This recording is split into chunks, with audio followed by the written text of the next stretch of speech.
My name is Peter, and I have the absolute pleasure of welcoming you to the second day of our ISDP-KIIP Virtual Symposium on Renewable Energy and Sweden-Japan Cooperation. This symposium is organized by the ISDP's South Asia and Indo-Pacific Center in cooperation with the Kajima Institute of International Peace in Japan as part of their first study on climate change. The study is aimed at exploring opportunities for collaboration between Sweden and Japan in relation to the important topic of climate change. And I'm very happy to welcome you today to our first symposium in this multi-year project, which of course is being held virtually, but we're also hoping to hold a physical in-person conference in Stockholm next year. And first of all, a big thank you to those of you who participated yesterday, where we had 3 very interesting sessions focused on renewable energy in the context of international cooperation, renewables in Sweden, and green growth and the private sector.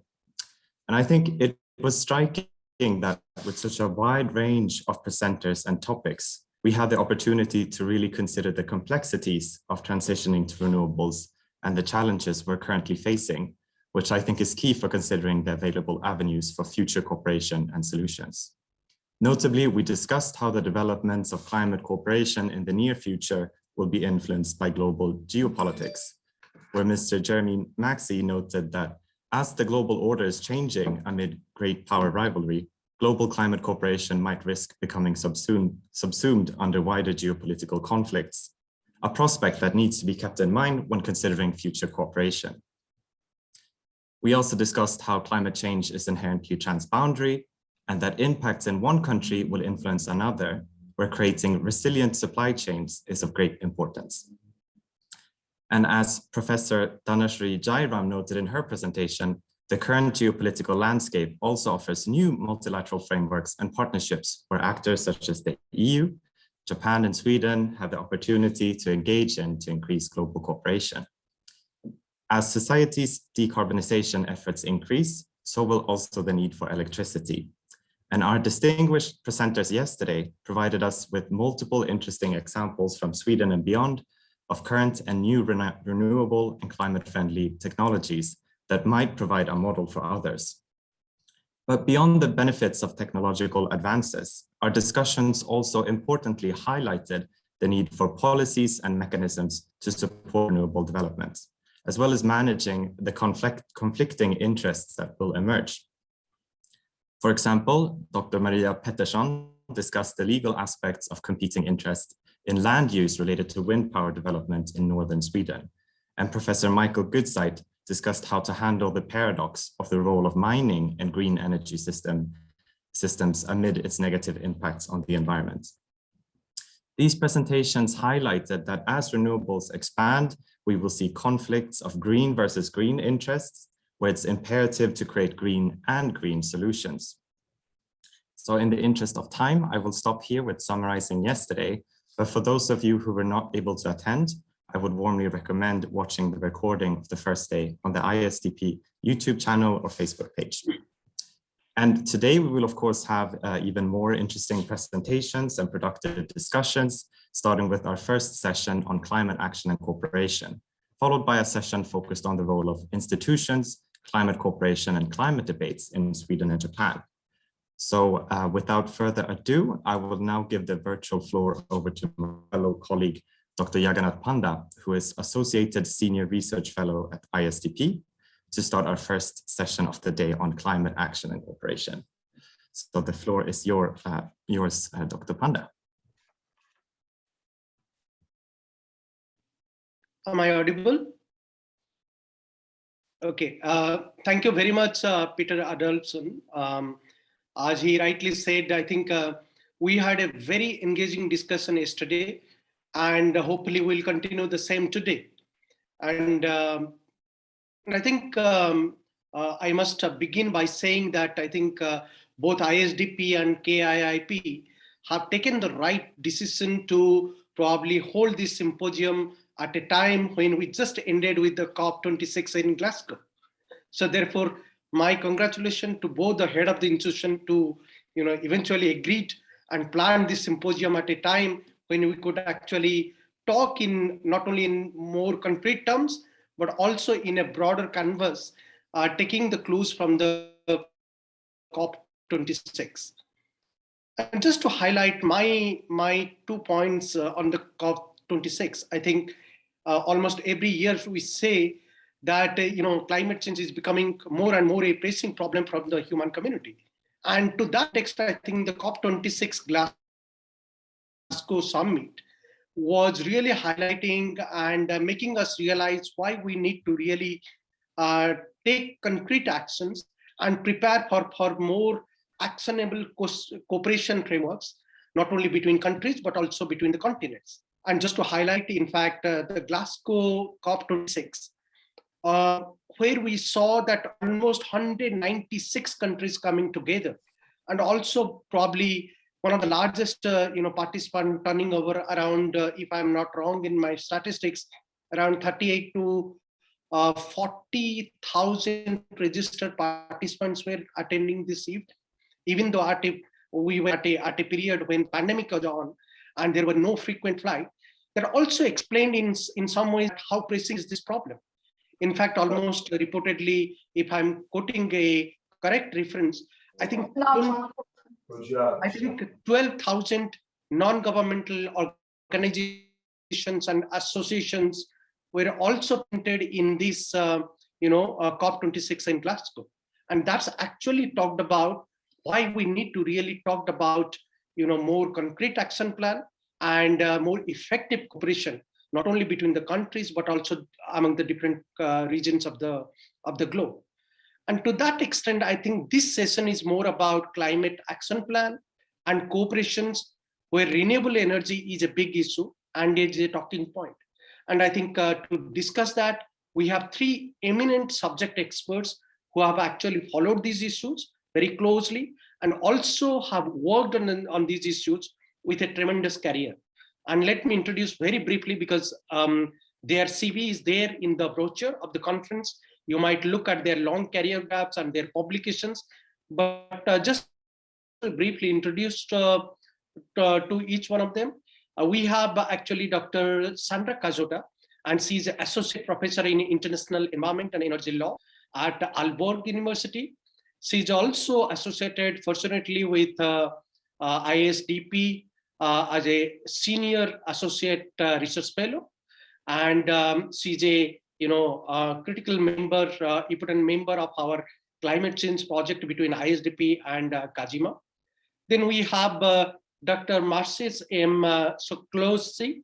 I'm sorry if I'm pronouncing your name wrongly, but he's an assistant professor from University of Warsaw, and he's also he's a visiting scholar with University of Tokyo. So there is a Japan connect in his research background. He will be speaking on community energy in 2050, energy transition in EU and Japan, drawing the complementarity and any divergences, if there are any. And then we have the third speaker, Dr. Takashi Sekiyama. He's a professor. He's an associate professor with the Kyoto University. And Professor Sekiyama will be speaking on climate security and Japan-Sweden cooperation. In fact, both the ISDP and Kajima study group have been benefited by Professor Sekiyama's participation and his insights. And also at the end, we'll have our own Ms. Mahima Dugal, Associated Research Fellow from ISDP. She will be discussing what our eminent experts are sharing their remarks and what they're speaking on.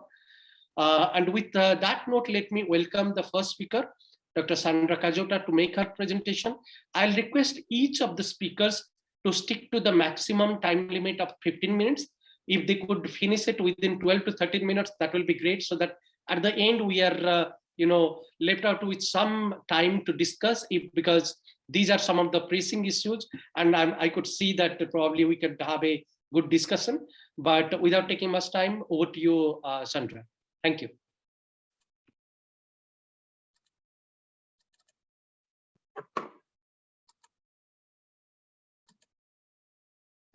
Yes, good morning, everyone, or good afternoon, colleagues, friends online. Thank you for having me here. I will present some reflection on COP26. I will start by saying that, as you all know, this COP was held in Glasgow. And like the other COPs, which means Conference of the Parties, it is a conference that 197 countries signed in 1992. And at the United Nations Conference on Climate Change, the UNFCCC. And since then, many years have passed. Since then, we cannot see many progress. The fact is that we still have a stagnant situation since the time of signature of the Paris Agreement. And since then, substantially, we have wasted our time as a word. So for six years since the Paris Agreement, since the signature of the Paris Agreement, something has happened, but not that much. So, you know, these kinds of big events like COPs represent a huge political and economic interest that can hardly, in a single event or in a week or two, make more serious change. So normally COPs mark the progress, progressive progress, but look over the years, sometimes we can see important changes and progress, like COP21 when it had the signature of the Paris Agreement. But having said that, I believe it is essential to establish a point that climate change, or rather, let's call it by how it should be called, climate crisis, is a huge problem. And but there is another problem. There is another crisis that is at least comparable, which is global inequality. And the two things actually must be treated together. I hope that this COP has, in a way, recognized that there is no climate change therapy that does not also address global inequality. So there is 1 billion of people on the planet who have no access to electricity, no lighting, no internet, no school. So it is very difficult to explain to these people the CO2 problems when they have no access and they have no responsibility to climate change. So I hope that this was something that was recognized at this COP, to treat the two phenomena at the same in the same way. And COP26 started in UK with the UK presidency, as you know, and which was the organizing country. And here you can see Boris Johnson taking his private jet from COP26 to London to attend a dinner. So if we look at the intentions before COP26, the intention were those that were written to broaden the thinking of solutions that are to be developed, to increase funds to vulnerable countries, to convince the most reluctant countries of the need to accelerate decarbonization in order to stay below these 1.5 degrees of temperature increase by the end of the century, and not the 2 degrees required by the Paris Agreement. So, and to understand science that this half degree is actually crucial for the next few decades, but because it is crucial for the environment. If we look at the official 4 goals that are in the web page of the UNFCCC, you'll see the all knows secure global net zero by mid-century and keep 1.5 degree within reach, to adapt to protect communities and natural habitats, to mobilize finance, and to work together to deliver and finalize, for example, the Paris rule book, which is a detailed rules, a book containing detailed rules that make the Paris Agreement operational. But there was also scientific documents in the face of these actually during the COP, which were relevant. And one of these documents was, of course, the IPCC report 2021, the physical science basis, and with the key message that this report is carrier, and that was considered at COP26, which was, we are set to pass 1.5 degree warming by 2040. Human activity is driving extreme weather. We know more about regional climate impact. We are closing to irreversible tipping points. So, but the common objective before COP26 that was written and established was to actually limiting, as we know, the temperature of the planet to 1.5 degrees by the end of the century. But to do that, we needed, it was agreed, to reduce harmful emission and GHG emission to 50% by 2030, and everything, meaning to zero emission by 2050. But of course, to realize this and to materialize this, there are obstacles, enormous economic and interest at stakes from different countries.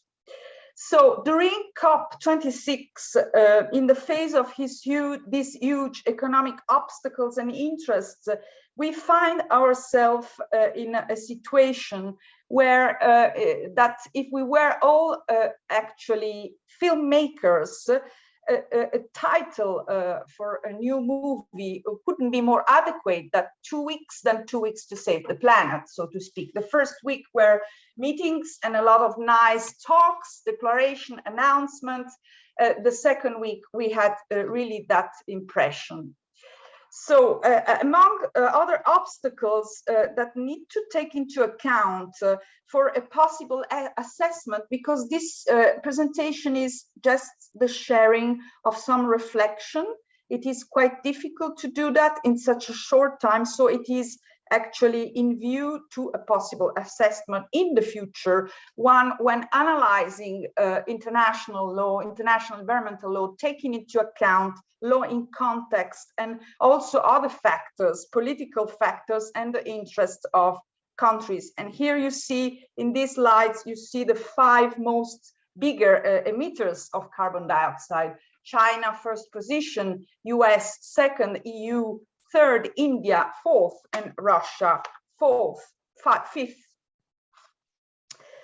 During COP26, the European Union was actually part and participating, was the one of the only, was an entity which came at COP26 with a long list of realization initiatives to deal concretely and actively to combat climate change. And among these, everybody knows and can recognize here the European Green Deal, which is a deal to transform our society from transition and transiting from fossil fuel to green energy. As illustrated in these slides, the European Green Deal is not a law, it's not an environmental program, it is a strategy, it is a roadmap to transform, and not only to transform much more than environment and climate, but the whole society, to transform the society in a whole. So you see a lot of sectors here if you go around, and to transform, to realize this, of course, there is a need to have a new financial instrument.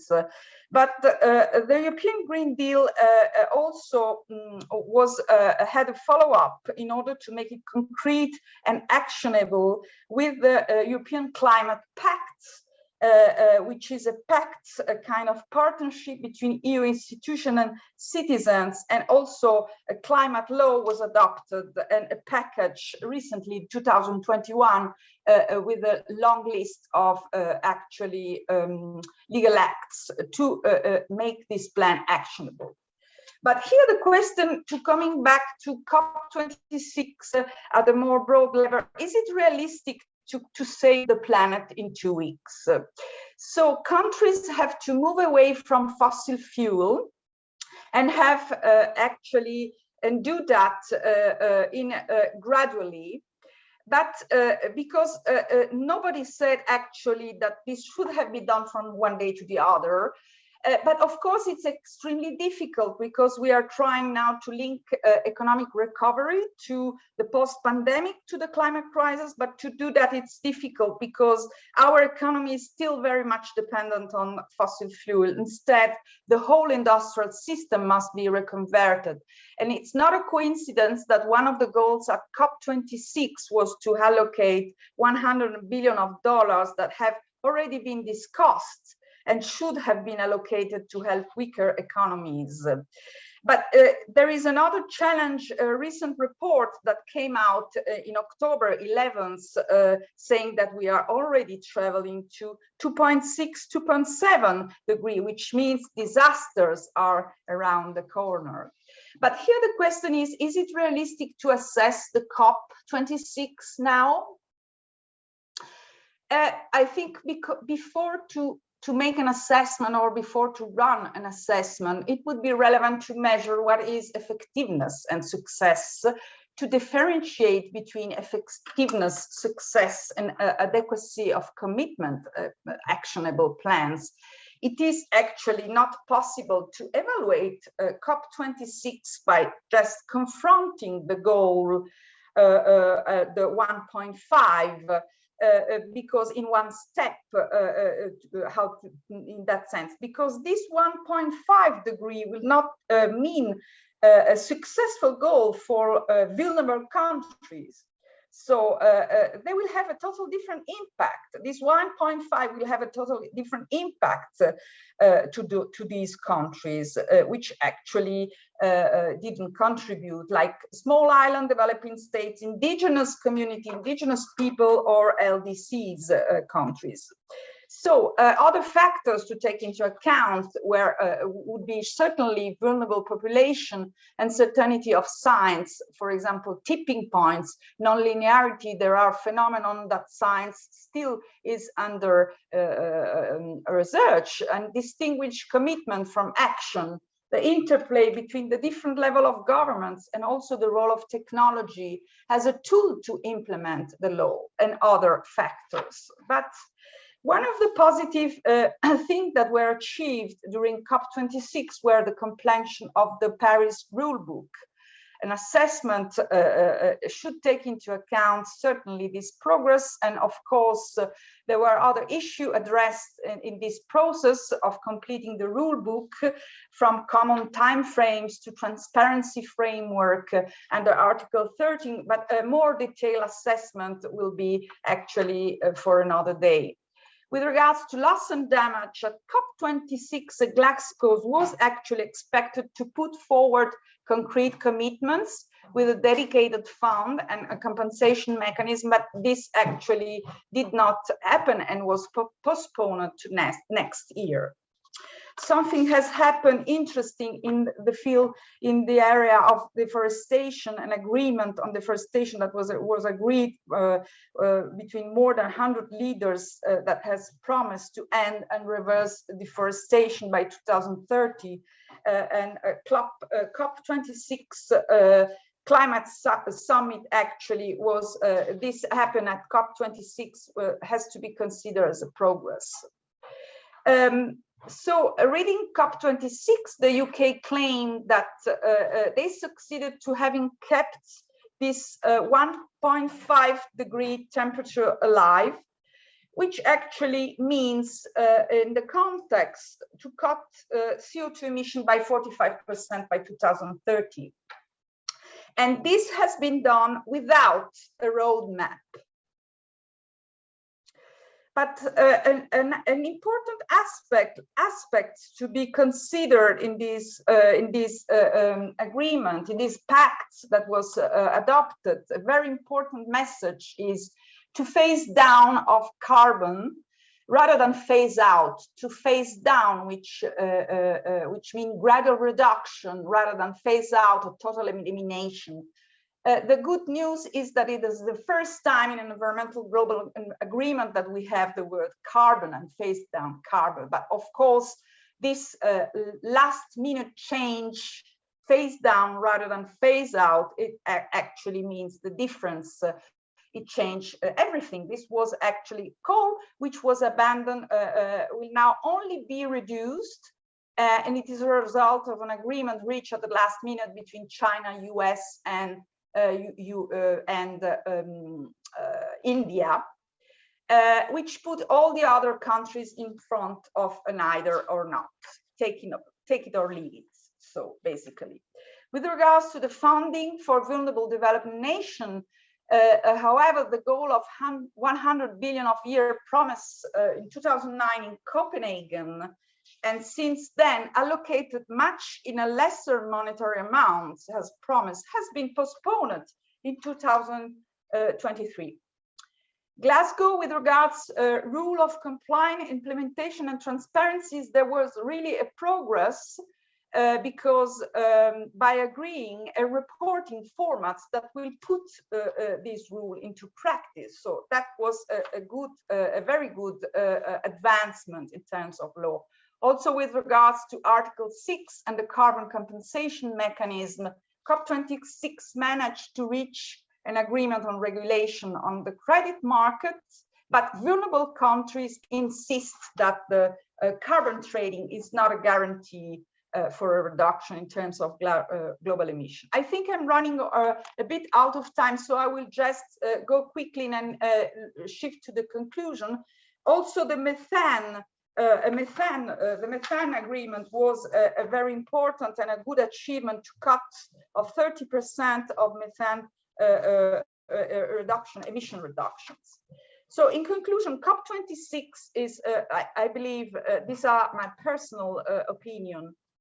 It's not a positive achievement, nor a fiasco. It is a medium achievement. So the text of the agreement is a really diplomatic compromise, like its predecessor, the Paris Agreement, and problems unresolved in the Paris Agreement are basically coming back. From a legal point of view, a positive aspect is that the rules of implementation and compliance are clear. And thanks to this clarity, it will now be possible to observe in the next year more easily what the countries are doing, and also individualize those who cheat in terms of responses or that are not submitting the NDCs, the national determined contributions. COP26 agreement is a non-legal, non-technical agreement of medium result, neither a success nor a failure. It is a diplomatic text where countries must take action immediately, carpe nodiem. But once again, it is difficult to measure how effective and successful the diplomatic agreement will be, as it is very difficult to regulate the climate crisis. So if it were not being so difficult, we wouldn't be in this situation. So the text contains also weak reference on human rights and also no reference on climate-induced displacement, which will be a huge problem and unmanageable, not possible to manage in the future. So in conclusion, two important points were made and were not made and have to be considered as a failure. First, the renewal of objectives, of the objectives of 2030, which align with the limitation of temperature of 1 to 1.5. And secondly, an agreement on the acceleration of the phase out of coal. But on the other hand, there is also some good news because along this failure, there are some important decisions that were taken, like agreement on deforestation, the new dialogue China and US, new kind of climate diplomacy, and the 30% cuts in methane emissions. However, even if the commitment made so far were respected, and this is not certain, they would not be enough to reverse the course. By 2100, the world still be 2.7 degrees warmer than the pre-industrial level. And without a shared roadmap, the goal of containing global warming 1 degree it will be actually difficult to reach, so to speak.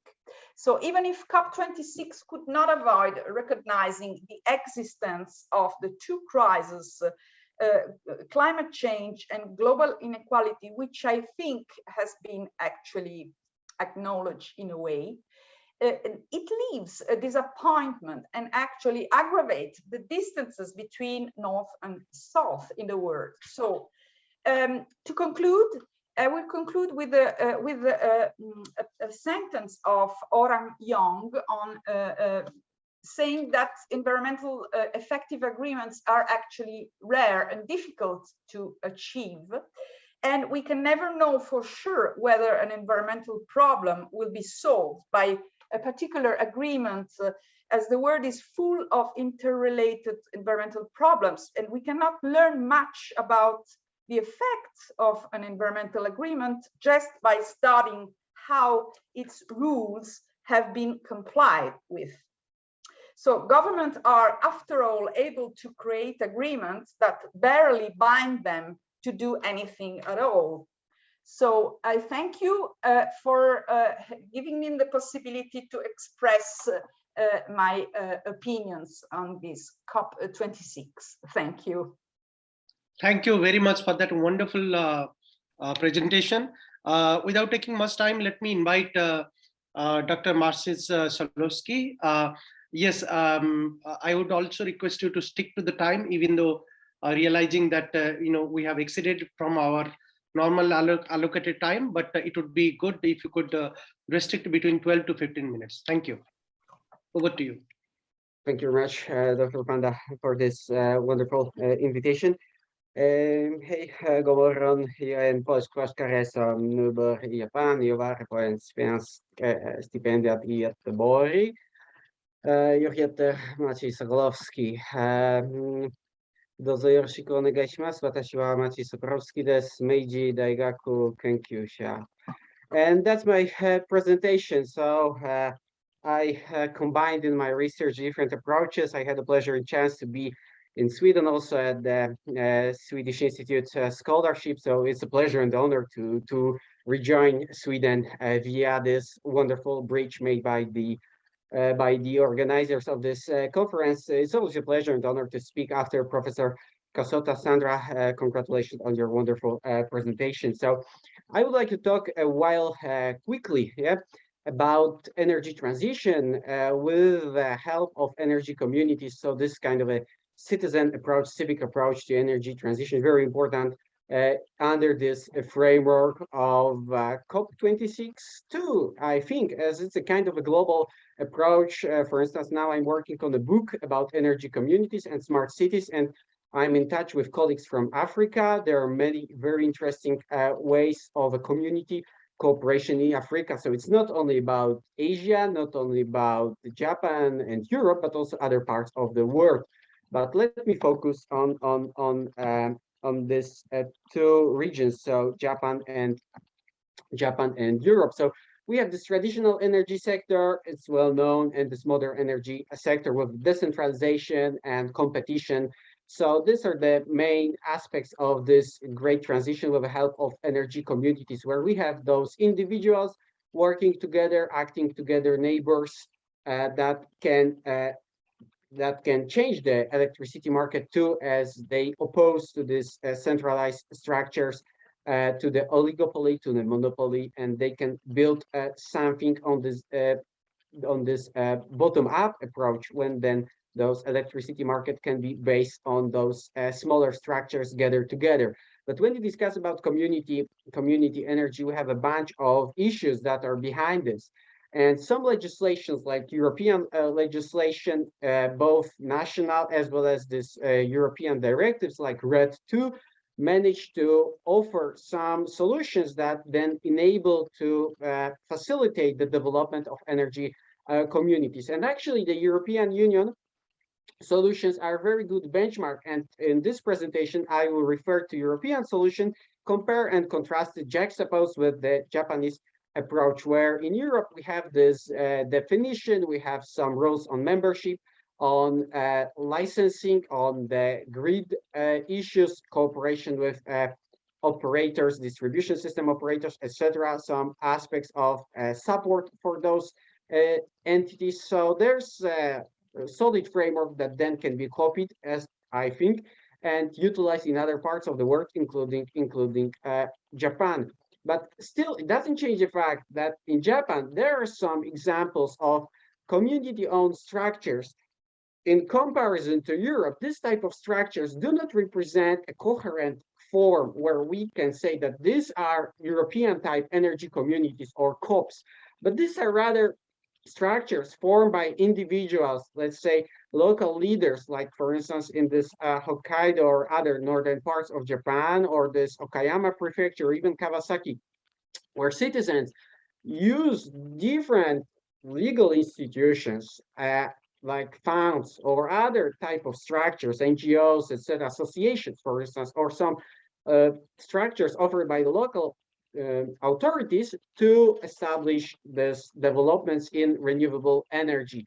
So these moves are represented in Japan, but in comparison to Europe, they do not constitute a coherent structure, and they also face some problems, but it's also determination of those individuals, local leaders, as well as local authorities, where, for instance, we have some mayors who are, let's say, very focused on the development of this type of structures, and then they, together with the inhabitants, the citizens of these parts of country, build some facilities in wind or solar mainly. So I call this type of structures an economy, which is a kind of way that I propose to take the perspective on those type of structures and to offer a kind of a common denominator for all these institutions that I believe will develop with the Japanese carbon neutrality, where the Japan could offer some types of institutional approach to different structures that will appear soon due to the energy transition of Japan. So as I mentioned, this type of structures are part of Japanese energy sector, but they are not tackled in the as organized way as it happened in Europe, even at the level of strategies. But on the other hand, we can find some elements of those types of farming photovoltaics or agrivoltaics in the Japanese strategies, for instance, but still it's not an organized approach where Japan as a country or Japanese government recognize those forms and then offers them as specific programs or some other type of support or even some legal remedies that then at the end of the day can steer the development of this institution. But as I mentioned, when you take a look at the Japanese strategies, for instance, you will notice these aspects like farming photovoltaics, etc. But still, it doesn't induce a concrete regulatory action that then could lead to the development of this institution. And as I said, we have this carbon neutrality announced by the previous Prime Minister Suga last year, and this is a clear signal of this pro-climate direction. Of course, there are also other moves like development of coal facilities. That's why, for instance, during COP26, Japan was criticized by some leaders of this, let's say, quick and clear and very strict approach to the climate policy, including the European Union. But it doesn't change the fact that Japan plans to reach carbon neutrality, even though in this, let's say, short-term period, it puts on the installation of coal technologies. As under this framework, there's a space for development of this local structure.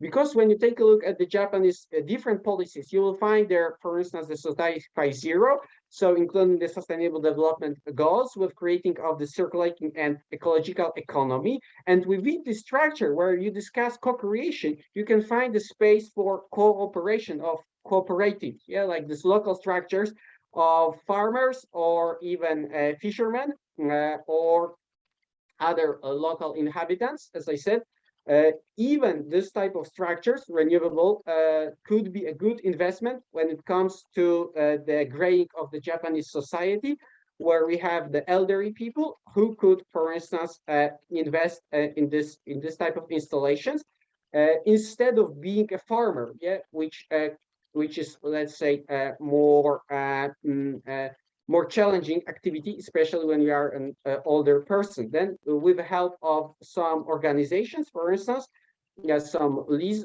funds or other institutions, some managers, as under the European framework, yeah, you could have someone who could facilitate the development of this installations, while the farmers that want to retire could offer their land and then have this win-win option. Yeah, so we have some urban communities based on renewable generation and smart grid. So it's also a kind of a development of the grid structure and the energy system of Japan, giving the possibility of building this bottom-up approach with the help of this energy COPs. Yeah, so what's also interesting from the Japanese perspective, and you won't find this in European Union, this is this disaster prevention, where those type of structures based on the energy storage or utilization of this smart grid, as well as cogeneration in some parts of Japan, so combined heat and power, yeah, as in Sweden or other parts of Europe, or it happens in the northern part of Japan, in Hokkaido. Then you could build those disaster prevention based on those local structures. For instance, when the major earthquake occurs or tsunami happens, then you could build this resilient energy infrastructure based on those local distribution, local production of electricity, and then you will tackle the negative effects of some blackouts or brownouts. Yes, so there's an idea of village energy management system, as I mentioned, this farming photovoltaics, so including those arable fields as well as abundance due to those graying of society, where it could be changed with the help of this photovoltaics installations based on this neighborhoods cooperation, etc. Yes, so it's also a chance for the social transition and as well as this disaster prevention. Yeah, the European Union offers this kind of criteria of membership, this very open approach. I think that in Japan, if Japan goes into this direction, a similar approach should be offered as open as possible. But I think that the Japan first should elaborate the energy community strategy, offering description, offering some solution as well as program to this institution. And the Japan has such an experience before. Eco Town program could be a benchmark for such an activity in Japan. Goals for these energy communities, as I already mentioned, some environmental, economic, social, local community benefits, including this disaster prevention. This could be the Japanese approach for this. There's also a discussion about this grid level or self-consumption, taking into account this disaster prevention. The self-consumption mode could be helpful for developing the structures in Japan. Also, with the use of virtual power plants, enhanced energy efficiency, etc. Non-discriminatory treatment. This is this discussion with this distribution system operator. This should be as firm as possible to offer these structures a possibility to enter the market and then compete with those distribution and supply offered by this incumbent electricity producers. Yes, so there's a need to offer regulation to this institution by energy regulator. Regulatory and administrative barriers. For instance, I propose to establish a register of barriers, and the Japan Fair Trade Commission could serve as an institution that could gather this formally made clauses, formally named barriers with the help of a blacklist, and then offer some regulatory approach that then could facilitate the development of energy communities in Japan, as well as a support scheme that could be introduced to small energy communities with the help of a tariff under an auction. This auction could be based either on the technologies, on the as well as the scale combined. So there are different baskets that could be proposed to this type of structures, where also the type could matter. Yeah, so instead only on relying on the technology, whether we use this PVs or wind installation, we could also include those energy communities in the energy transition by offering a separate scheme. And what's interesting, Japan has a very good experience, a strong experience in developing the renewable technologies. These were different governmental incentives offered in 70s, in 80s, in early 90s. This is the Sunshine Moonlight project for developing the renewables as well as energy efficiency. So there's a way of developing these technologies in these structures, and a bunch of conclusions. This is the way how I see the energy community movement could be developed in Japan. So it should be as open as possible. Some regulatory approach is needed, as well as this discussion about profit make it or not. I believe it could be, but first this goals for developing the structures itself. So it should be not for profit only, as it also takes into account the social issues or environmental issues into the operation of this type of structure. But at the end of the day, those type of structures should promote the energy transition. So thank you very much for this chance. Hopefully I managed to stick to time. And I also recommend my recent paper. It was just published a few days ago. It's about artificial intelligence in EU and Japan. You can find it in Routledge. As well as next year, you will have a chance for those interested to read my book in Palgrave about EU and the Japan energy transition. Dr. Panda, thank you very much for this chance. Thank you very much, and advance congratulations for your book. And we will be definitely looking forward to have a look at this book. Let me now turn to Professor Sekiyama. I will also request Professor Sekiyama to look at the time and also try to limit it within 12 to 15 minutes. Over to you, Professor Sekiyama. Thank you. Okay, thank you very much, Panda-san. So hello, distinguished participants from Sweden and Japan. I'm Sekiyama from Kyoto University in Japan. So today, I'd like to talk about climate security and Japan-Sweden cooperation. Actually, climate security is an ambiguous concept, but here I'd like to define it as protecting countries and societies from the conflicts and riots caused by climate change. Okay, and in my presentation today, I'd like to discuss why climate change may cause conflicts, or what climate security risks Asia and Europe may face in the coming decades, and how Japan and Sweden can cooperate to tackle some common climate security risks. Okay.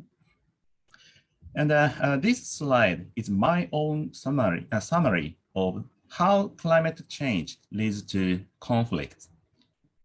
One thing we need to keep in mind is climate change can be a threat multiplier, So why threat multiplier? The reason is that climate change not only poses a direct threat to humans and society, but also multipliers threats in our society through various routes, as shown in this figure. So in the following several slides, I am going to talk about how climate change can cause conflicts. First of all, as a cause of conflicts, the impact of resource depletion induced by climate change has long been the focus of discussion. If climate change causes a shortage of resources such as water, land, forests, or natural resources, competition and conflicts may occur over the scarce resources. For example, there is a report that water scandal between villages actually occurred during the Darfur conflict in Sudan. And similarly, maybe as you know, it is often pointed out that the conflict over water lay behind the conflict in the Middle East. Okay. And the second, climate change can also indirectly induce conflicts by causing a variety of economic and social turmoil. And one of such indirect routes is the outbreak of immigrants and refugees. For example, when sea levels rise up or water shortages worsen due to climate change, many people may be forced to leave their homeland. And the immigrants occurred in that way are called environmental migrants.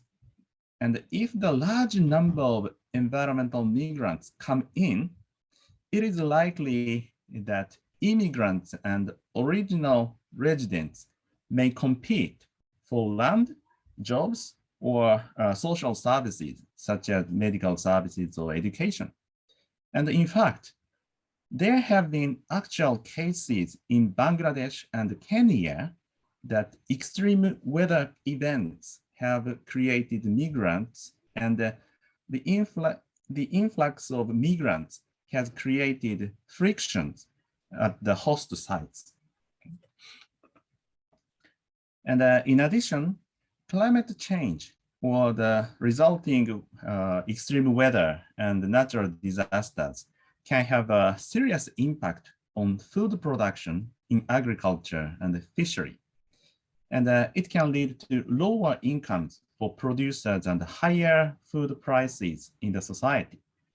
And in that case, some people who are stuck in their lives may join the riots to survive. And actually, this is not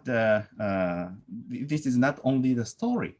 Actually, there are some studies saying extreme weather events during the growing season of rice in Indonesia or corn in sub-Saharan Africa reduced the yields of those crops and resulted in higher incidents of civil wars in those areas. Okay. And furthermore, it is feared that extreme weather and natural disasters will lead to stagnation of the economy as a whole, and the subsequent widening of disparities may breed ground for conflicts and riots. And actually, such cases have happened in Lake Chad region in Sahara Desert. So, I'm sorry. Yeah, another important route connecting climate change and conflict is the geopolitical changes caused by climate change itself or its response measures. In particular, reduced reliance on fossil fuels and proliferation of renewable energies are expected to have a significant impact on the world's geopolitical power map. So I will explain this matter a little bit more in the context of Asia and Europe later. Okay. So anyway, as I explained so far, climate change may cause conflicts and riots in many regions. So here, I would like to briefly mention some major climate security risks in Asia and Europe. So the first climate security risk facing Asia is the risk of conflict triggered by water scarcity. Okay? For example, glaciers in Himalayan region have been rapidly disappearing due to global warming over the last few decades. And in the result, the water flow of the Mekong River, Indus River, and the Ganges River are projected to decrease because these rivers originate from the Himalayan glacier. And the decrease in the water flow of these international rivers may lead to conflicts between the upstream countries and downstream countries. And in fact, over the Mekong River, for example, China's upstream dam construction and water flow regulation have already created conflicts with downstream countries like Vietnam and Thailand. So if if climate change causes more severe water scarcity in this region, such conflicts may increase. And the second climate security risk in Asia is the potential conflict over fish stocks. Okay? So if fish move to cooler waters due to rising seawater temperature, that will affect conflicts in existing disputed areas like the South China Sea and the East China Sea, as well as in other ocean areas. Third, in the Asia Pacific, the outbreak of environmental migrants is also feared to threaten regional stability. So this is because in the Asia Pacific, it is expected that many people will be displaced from their homelands due to rising sea levels and changing weather conditions. Particularly in Bangladesh, rising sea levels and floods may force more than 20 million people to migrate by 2050. And these environmental migrants could be a source of conflicts domestically and in neighboring countries such as India. So given these risks, I think Japan is also facing climate security risks, such as intensifying conflicts over territorial waters and an increase in illegal migrants from China, North Korea, or other Asian countries like Vietnam, Indonesia, and Bangladesh. So on the other hand, in Europe, rising temperatures and changing precipitation patterns maybe contribute to improved agricultural productivity, particularly in Northern Europe, including Sweden. Nevertheless, European countries will also face some climate security risks in coming decades. For relatively wealthy European countries, such as Germany, France, and Sweden, the surge of environmental migrants due to climate change from the Middle East, Africa, and other parts of Europe will be the greatest climate security risk, I think. The increase in environmental refugees and migrants, as well as widening inequality caused by the impact of climate change, could act as a significant threat multiplier in some European countries.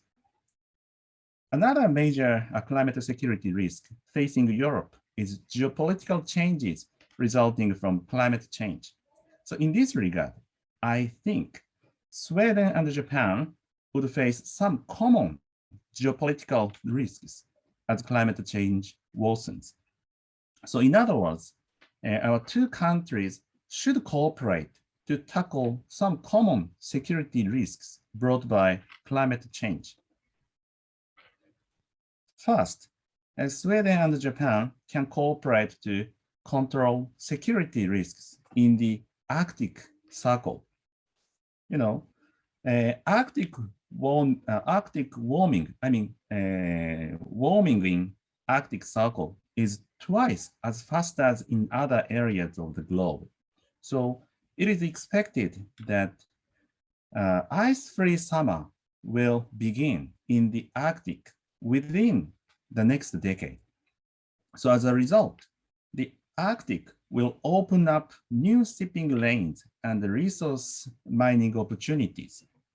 So as sea ice melts in the Arctic, tensions may increase over newly available resources and newly available shipping lanes among neighboring countries including the United States, Russia, China, and Japan. And under such a situation, I think the role of the Arctic Council will be much more important in dealing with disputes over the Arctic Circle than today. And maybe, as you know, the Arctic Council is an international forum established by 8 Arctic countries with the aim of promoting sustainable development and environmental protection of the region. And Sweden is one of the 8 member countries. And Sweden actually has the veto right in its decision, while Japan is one of the observer countries of that forum. So the disputes among the related countries deepen in the Arctic Circle. Coordination and the decisions made by the Arctic Council may become more and more important. So it would be preferable if Sweden and Japan could cooperate in the Arctic Council to secure our common interests in this region. And another common climate security risk for Sweden and Japan would be the growing expansionism of Russia. You know, Russia is currently an exporter of fossil fuels, such as oil and natural gas. But as the world shifts to renewable energy, Russia will lose their market. And similarly, although Russia is currently the world's largest exporter of wheat, but it is expected that global warming and drought will reduce its wheat production, resulting in an average annual economic loss of over $3 billion US. So some security experts fear that Russia's aggression towards its neighbors would become more explicit as climate change disrupts its economy and shakes its position as a geopolitical power. And as you know, both Sweden and Japan are neighbors of Russia, and its rising expansionism is a common security threat to us. Actually, Russia has repeatedly invaded the airspace and the surrounding waters of Sweden and Japan. So we should be jointly careful about Russia's expansion in response to climate change, and we should work together in the international arena to counter Russia's aggression, I think. So as I introduced so far, climate change has the potential to threaten the peace and the stability of society across the world.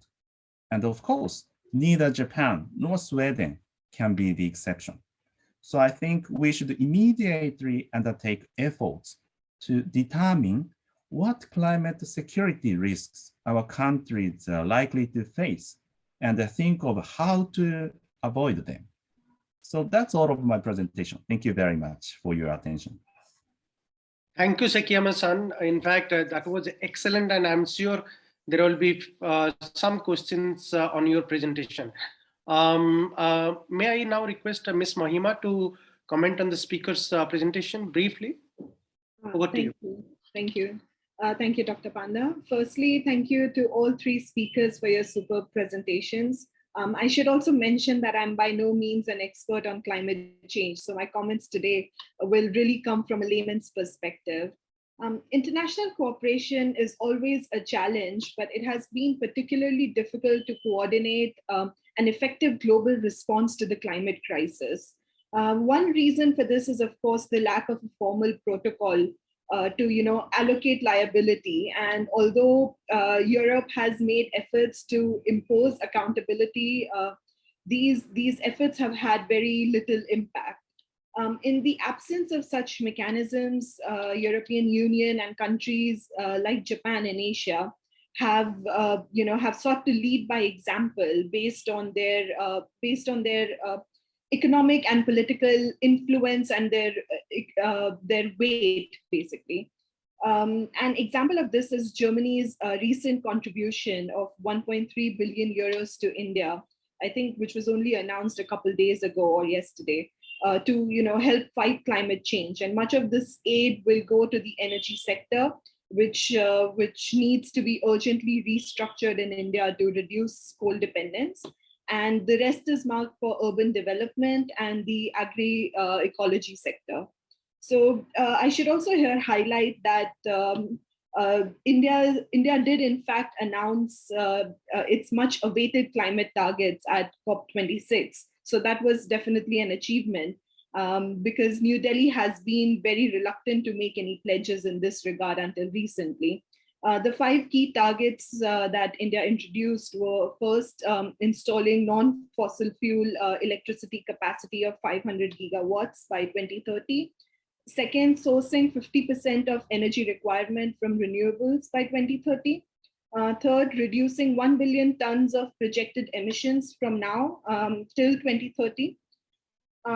The fourth one was achieving carbon intensity reduction of 45% over 2005 levels by 2030. And lastly, achieving net zero carbon dioxide emissions by 2070. In addition to these, India also has other short-term targets to boost its capacity in renewable energy. What I found particularly striking in the presentations is the idea of climate justice and how climate change can only be tackled in concert with global inequality. I think the key takeaway was that COP26 did not solve the funding challenge. Developing countries still lack the massive funds necessary to develop and boost their clean energy capacities. And although rich countries, have been pressed to double their financial commitments, as Sandra highlighted, even if this happens, it would still be billions of dollars short of the projected cost of adaptation by 2025. So I came across an article in Der Spiegel called "The Dirty Truth About Clean Technologies," which I thought was very interesting in that it argued that the poor South was being exploited so that the rich North countries, could transition to environment sustainability.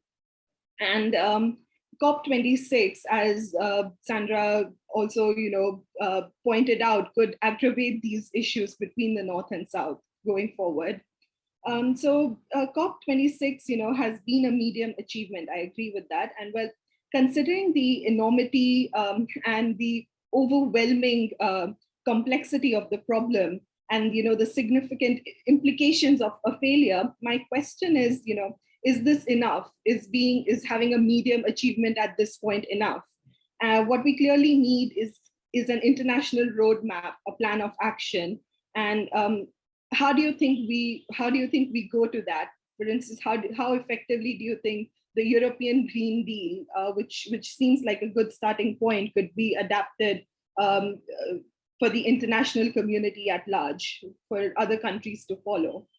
So this is my question for Sandra. And the second question I want to pose is to Sekiyama Sensei. I think you were exactly on point in identifying climate change as a threat multiplier. I was very intrigued by your specific discussion on avenues for Japan-Sweden cooperation on climate security. And I think a key region which is extremely vulnerable to climate change and security issues is Southeast Asia. Global warming in the region poses a threat to food security, economic growth, political stability, and it also has a massive coastal population in archipelagic countries like Indonesia and Philippines as well. And the rise of sea levels is bound to lead to massive displacement of millions of people. And, as you pointed out, this will be a security issue in the times to come. So, it has already, climate change has already proved to be a threat multiplier if you look at fishing resources and the conflicts over it. So could you perhaps comment on the opportunities for cooperation for Sweden and Japan, or maybe for EU and Japan in Southeast Asia? I would be very interested to hear your thoughts on that. And thirdly, Dr. Skolowski, I hope I got your name right, I'm sorry. Your presentation on community energy, I thought was, exceedingly relevant. You're quite right in, pointing out that Japan needs to establish a bottom-up model that can that can inspire sustainable development both within the country, but also, be a model which can be exported to other countries in Asia.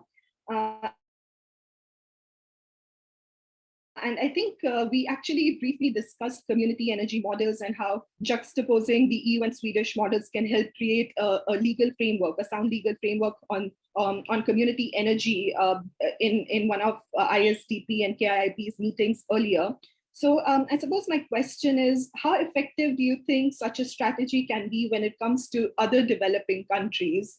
Do you think it would also be effective there, or is it something which could only be effectively adapted for developed ones, for advanced economies? And I would also be interested to hear how you think technologies like blockchain could help in creating community energy. I'm a little low on that side. So with those questions, I think I will throw it back to Dr. Panda and the speakers for their responses. Thank you very much. That was excellent comments, Ms. Mahima. In fact, it looks like a presentation, but excellent comments. And therefore, I would invite all the three speakers to respond to her questions.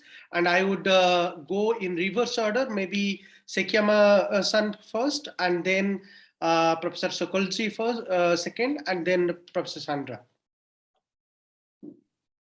Thank you very much for your question. Yeah, actually, I totally agree with you that Southeast Asia is one of the most vulnerable regions to climate change in the world. And vulnerability to climate change varies country by country, regions by regions. It depends on several factors, such as not only natural environmental factors, but also many other economic and political factors, like economic development level, governance level, or society's stability. And from that perspective, yes, Southeast Asian countries have many factors which leads to vulnerability to climate change. And your question is how Japan, the EU, or Sweden can support Southeast Asian countries. Well, I think because Southeast Asian countries have many factors leading to vulnerability, I think we will better support Southeast Asian countries to overcome those political and economic factors through ODA, official development aids. And maybe as you know, Japan is one of the largest provider of ODA to Southeast Asian countries. I personally believe such ODA can contribute to overcoming Southeast Asian countries' vulnerability. And in the same idea, I hope Sweden and other European countries also support Southeast Asian countries to overcome such factors. So that's my answer. Thank you very much for your question. Thank you. Very quickly, I would request both the next speakers to be very precise in their answer. Also look at the chat box. There are a couple of questions for both of you. So you could comment on Ms. Mahima's comment, and also you could respond to the questions in the chat box, which is there in the Q&A box. Over to you, Professor Solowski. Dr. Panda, thank you very much. Ms. Mahima, wonderful questions. Yeah, I already answered the one on the chat, so I will just address Ms. Mahima question briefly. So regarding the strategy, I think that this type of institution, this type of approach is very good for Japan. Because when the government offers something like with vaccination or different type of development, as I mentioned, as I offered these previous strategies, these previous programs before, this is a very consistent action with what the energy companies does. So simply when the government offers something, then the society as well as companies follows. So that's why I believe the strategic approach is very important here. But I'm not really sure if this approach could work in other parts of the world where the regulatory approach, so legislation, will be more important. For instance, to cut some knots in the energy sector when it comes to competition, etc. But at the end of the day, Japan is a very good benchmark for the all Asia, like Southern Eastern Asia.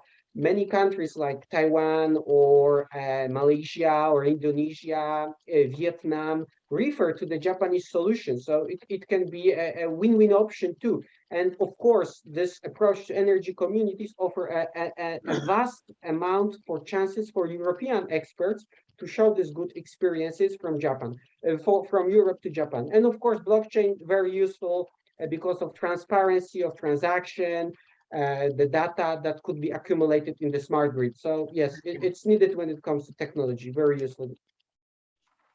Over to you, Professor Sandra.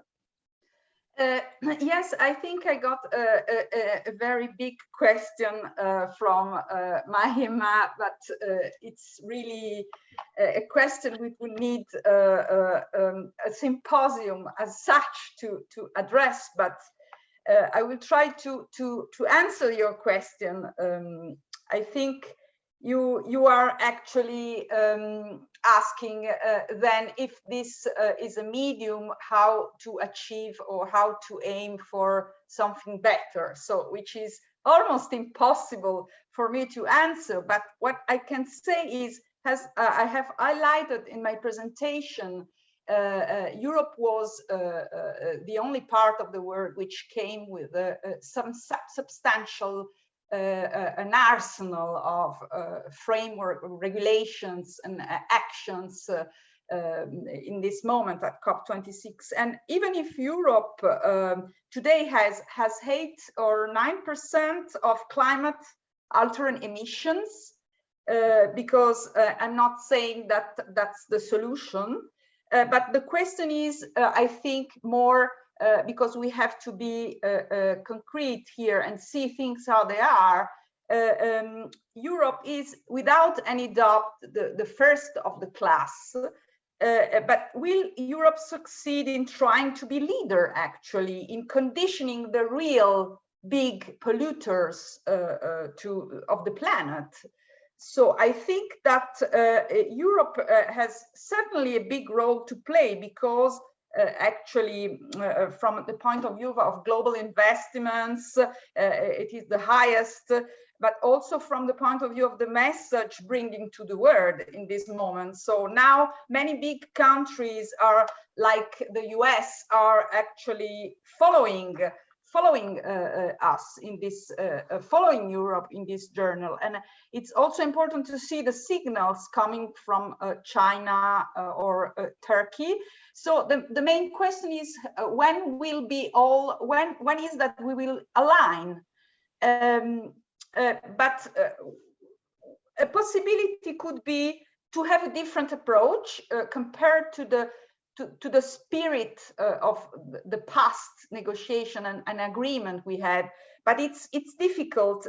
The possibility could be to have a system of sanction, which could be imagined, and but it's difficult to establish sanctions. And that's why we have the solution we have with the Paris agreement and with this new global climate pact, because it's very difficult to establish a system of sanctions. So we go for a more flexible or soft approach.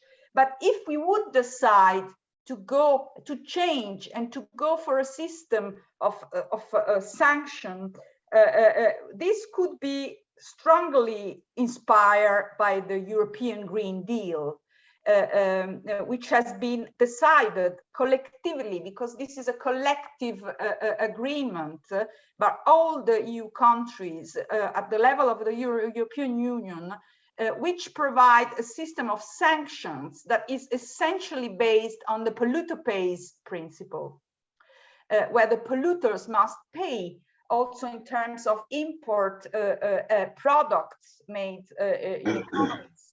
that still use pollutants. So in that sense, so I don't know if I have addressed your question, but a possibility could be to find inspiration by this way to operate. Then I got a question on the box about the nuclear. I would be very brief on that because this is not my specialty, but I think I can address. The question was if I find appropriate that nuclear is included, I think, in the new regulation of taxonomy regulation published in 2020, established by the European framework, by the European Union, establishing a framework for the classification of sustainable economic activities. And if the nuclear was appropriate, look, this is something that is not surprising me because the nuclear actually is an excellent example of adaptive mitigation. It is a fantastic solution. It doesn't pollute, but it cannot be classified as renewable. But it has nevertheless been included, led by a group of countries, led by France, that sign and consider nuclear as part of the energy mix. But the problem is that I am a bit scared because even if nuclear is an excellent and ideal solution, what about the waste? What about terrorism issues? I know that I think this should have a dialogue with science and technology because there probably are new solutions. The technologies has advanced very much in this area, so there must be new solutions that minimize the risk, new solutions that are ready against cyber attack, new solutions that are really with minimum risks. So I think that this is something that should be discussed with technology and with the new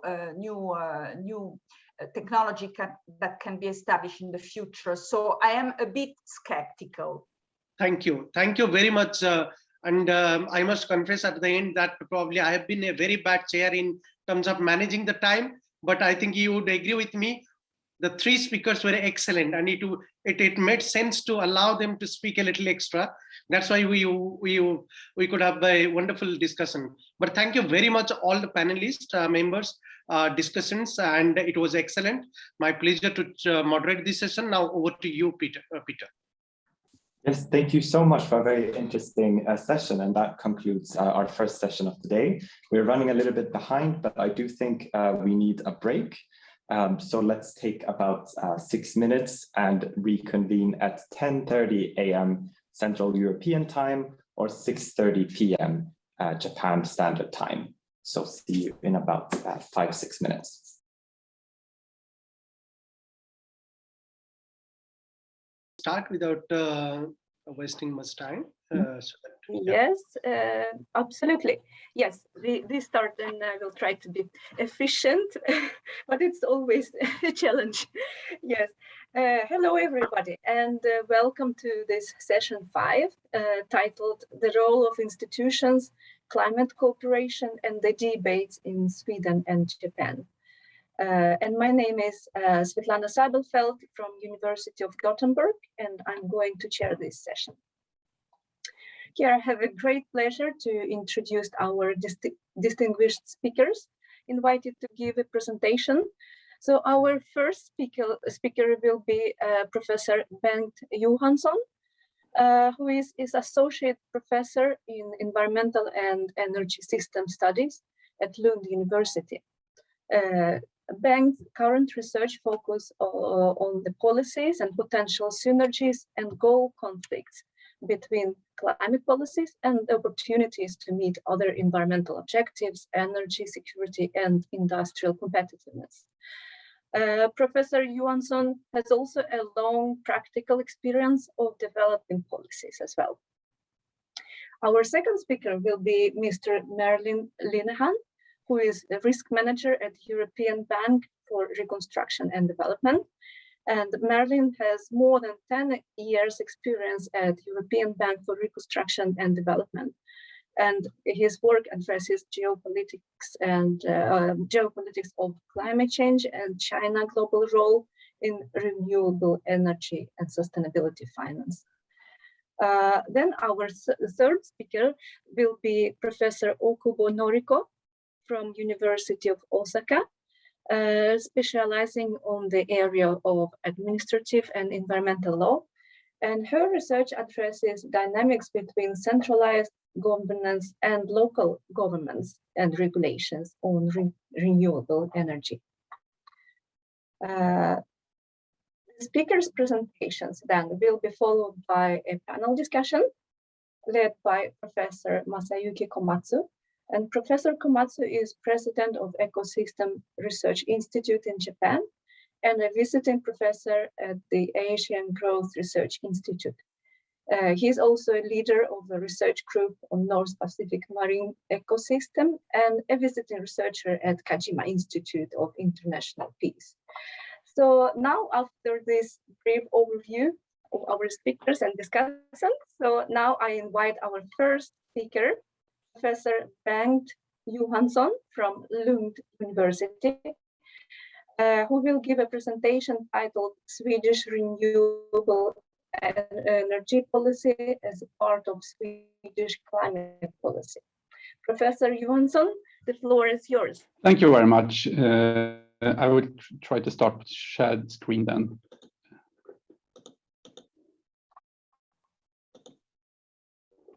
Thank you much. I'm very honored to be here to speak to you all, this distinguished audience. And I would try to give a short introduction to Swedish energy policy in the perspectives of the Swedish low carbon transition, and try to say something about success factors and also challenges, especially for the future. First, Sweden has been quite successful, I would say, with expanding the use of renewable energy. Today, about 56% of Swedish energy use is covered by renewable energy, which is quite high compared, for example, to the average in the European Union, which is less than 20%. And it has been especially successful in Sweden in the fields of heating and cooling and industry, but less so, I would say, for transportation, which has been much more complicated to expand renewable energy. But it has also been quite a significant increase from the beginning of the 1990s, where it was about 30%. And I would just like to say something about why this significant increase has been possible. First, there are several important environment factors which makes it's important for understanding the context of Sweden. First, it's a country with quite low population density, which means also there is quite significant renewable resources, especially biomass, but also potential for example, wind power. Secondly, Sweden has gained quite a lot from having quite flexible infrastructure with regards to used fuel, with a significant amount of heating coming from district heating in centralized systems, which has been quite easy to steer compared to individual consumers. And finally, the dominance or the importance of a major forest industries and large forests that has been important for having systems ready for providing biomass, for example, for the energy system. But last but not least, which I think is perhaps most important, there has been a long period of times with quite significant policy instruments, policies for expanding renewables. And I mean, there have been several major policy drivers for these instruments. First, high climate ambitions, which has been a driver for increasing the use of of renewable energy. But Swedish energy policy has, I would say, for the last 40 years been characterized by the discussions around nuclear phase out, which was decided on in 1980. And then there has been discussions all the time, and still there is a discussion about the phase out of nuclear power, which today still contributes a significant part of the Swedish electricity. We have the integration with the European Union, which affects energy policy, what is possible and what is required in terms of regulation and the common energy markets. Finally, or further, Sweden has had quite a historic preference for market-based instruments and was very early to introduce carbon taxes already in 1991, which has been a strong driver for biomass in certain sectors at least. What is now, we are now being seen kind of switch in perspective from focus on marginal CO2 mitigations or small changes to the focus on net zero emissions, which means there will be quite a need for changes in policies for a more focus on systematic change of especially industry and transportation sector, which has not been so much in focus earlier on. And I would like to go through a little about what has happened in different sectors. First, I would say something about climate and renewable energy policy ambitions. First, we have the ambitions in Sweden about there is a target about net zero emissions by 2045, and also a timeline defined by the climate law of a continuous reduction in greenhouse gas emissions in Sweden. For example, for 2030, it should be a reduction with 63% for sectors outside the EU ETS. And there is a target for 2020 for renewables that was 50%, which has, as you saw earlier, has been overachieved. There is no further general targets for renewables in the future, but there is a quite ambivalent target for the electricity production, because there is a target for 100% renewables in electricity production in 2045, but at the same time there is no really requirement to phase out nuclear. So that's quite, I think, to interpret that goal is quite difficult to do, and I think that might be more kind of a compromise to make this target acceptable. And there is also a target on energy efficiency. If we look at the residential and service sector, there it has been quite successful for removing fossil fuels. Today there is very little fossil fuels used for residential heating and service sectors, and especially for domestic heating, it has been almost totally removed and changed to district heating, electricity, and bioenergy. And in the figure, you see how the use of bioenergy has increased, which is the green part, in district heating systems since the beginning of the 1990s, which has been quite significant. And here it is quite clear that the main driver has been carbon taxes, has been the main driver. They have been at such a level that fossil fuels haven't had the possibility to compete with renewable energy. So here, I mean, the use of it says, I would say, almost totally succeeded to the switch to renewable energy. Looking at electricity, it's a practically fossil-free production dominated by hydro and nuclear power, but during the last decades, both biomass and wind power expanded significantly, and that has been mainly a consequence of the implementation of the renewable energy electricity certificate systems, which is now to be removed because at the moment renewable electricity for production, especially wind power, doesn't need any more subsidies because they are now competitive with other alternatives. What is interesting, though, for the future is if you look at the figures, the electricity demand has been almost unaltered during the last 30 years.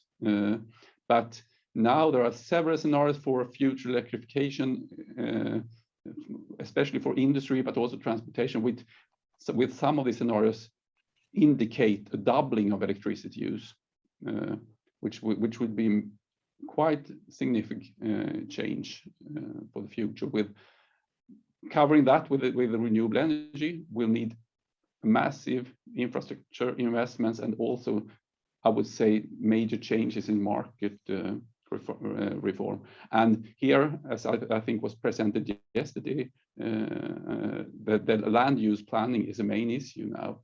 How do you manage to build all the wind power plants expected? How do you manage to build new power lines where they are expected with these major changes in the electricity system expected? Looking at transportation, I said already earlier that it has been not so successful with the expansion of renewables, but since 2010, the use of biofuels has expanded quickly, and that has been mainly driven by tax exemptions. But the biofuels have been free from taxation and then could have been able to compete with fossil fuels.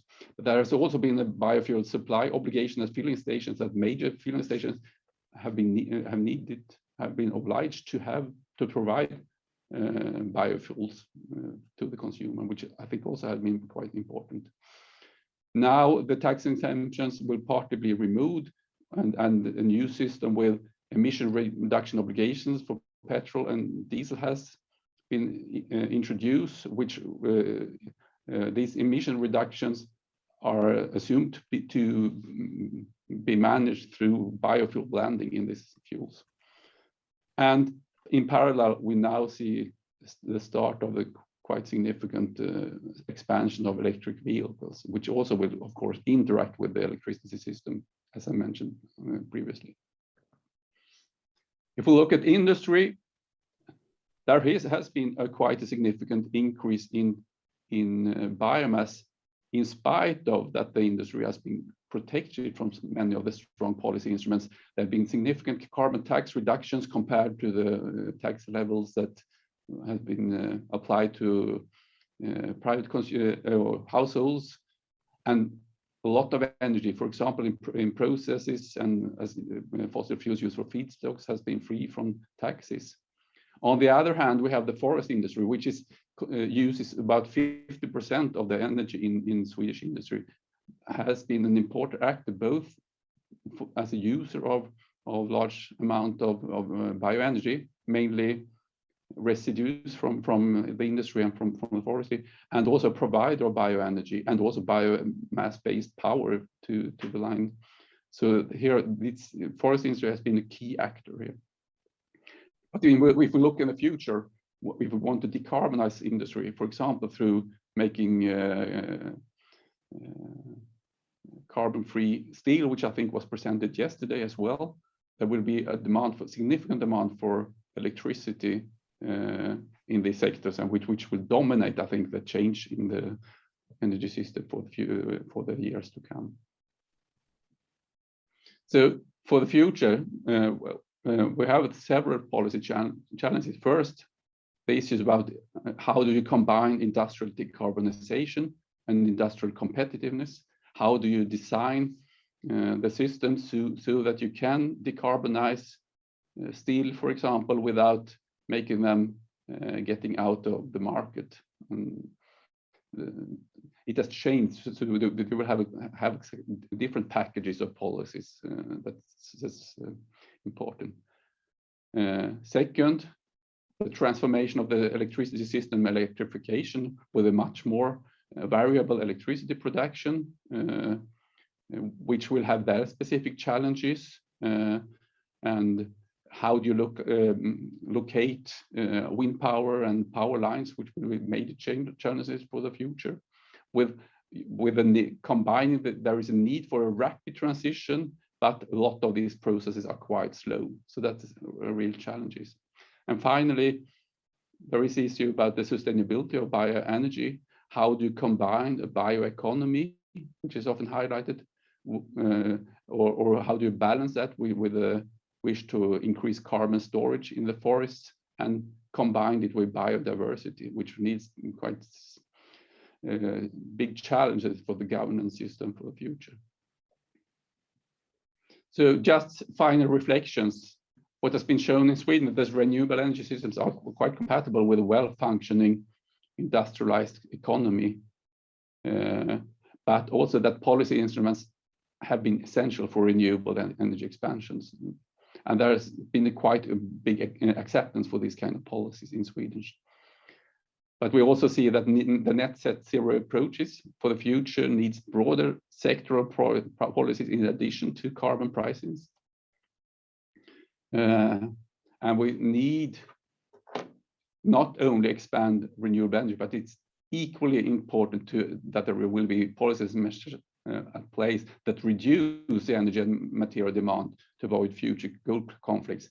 I mean, energy efficiency as at least as important for renewable energy as it is in systems based on fossil fuels. And finally, to manage these major changes, institutions must adapt to new systems in order to preserve energy security. How do you regulate future electricity, for example, where the systems looks totally different compared to what it looked like when the institutions were designed? So that's an issue that grows more and more important in Swedish debate now. How do you secure energy, create energy security with these new systems? So that was what I wanted to tell you now. Thank you very much.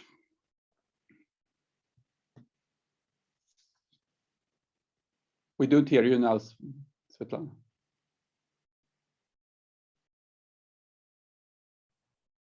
Yes, now, thank you so much, Professor Johansson, for your inspiring presentation, and that provided very insightful reflections and interesting examples in the area of energy policies. Yeah, and now we are moving quickly to the next presentation, and I invite Mr. Mervyn Linehan from European Bank for Reconstruction and Development, who is going to present the topic of international cooperation, TCFD, and corporate governance. Mr. Linehan, please welcome. Hi there. Yes, hello. Greetings from a very cold London.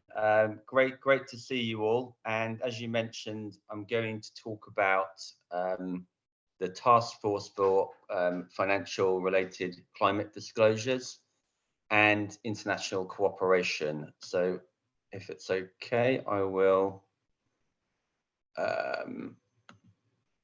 share my screen if I can find it. Here we are. Hopefully you can all see that. Okay. Yes. Yes, great. I do see. Okay. Brilliant. Okay. So in Fukushima, Japan, the world's largest hydrogen plant powered by renewables has been built. And it's hoped hydrogen is going to become an amazing, innovative new technology that can provide clean power. But these technological breakthroughs, these new power plants, they don't happen on their own. And I'm going to tell you a story about how regulation and cooperation can help build a low carbon future. So going back a few years, the Task Force for Climate Related Financial Disclosures, the TCFD for short, was formulated by the Financial Stability Board about 5 years ago as a kind of new voluntary regulation for companies and banks so they could understand how climate risk would impact their firms. For a long time, climate change was seen as something, far away, well away from the usual kind of 3 to 5 year planning horizons of most companies. And the TCFD recommendations have now been slowly taken up by banks and companies across the world. And there are 4 pillars to it. In short, there's strategy, analysis, governance, and metrics. And if I go to my next slide, where are we? Oh, I can't seem to move it. Never mind. Japan and the EU countries are very much leading the way in TCFD reporting. They're well ahead of the rest of the world. But generally now firms are formally reporting on these recommendations. And this is crucial, they're gaining an understanding of climate risk in their portfolios if they're a bank, and their assets if they're a company. And in turn, this is promoting understanding of climate change in corporations and banks. So what do we mean by climate risk? Firstly, there's physical risk. What does that mean? This means, the floods we've been seeing this year in Germany, Canada, southern India, drought in Madagascar, Iranians protesting water shortages, and all the other disasters linked to climate change. And the previous session covered that really well. And of course, all these things have happened before. Floods, drought, they're nothing new. But climate change magnifies them all. Heat waves are going to get hotter and more frequent. Forest fires will be more devastating and more widespread, and floods will be more destructive and more common. And, when we see on the news or we read about it, we know these disasters have a terrible human cost in terms of lives lost and conflict.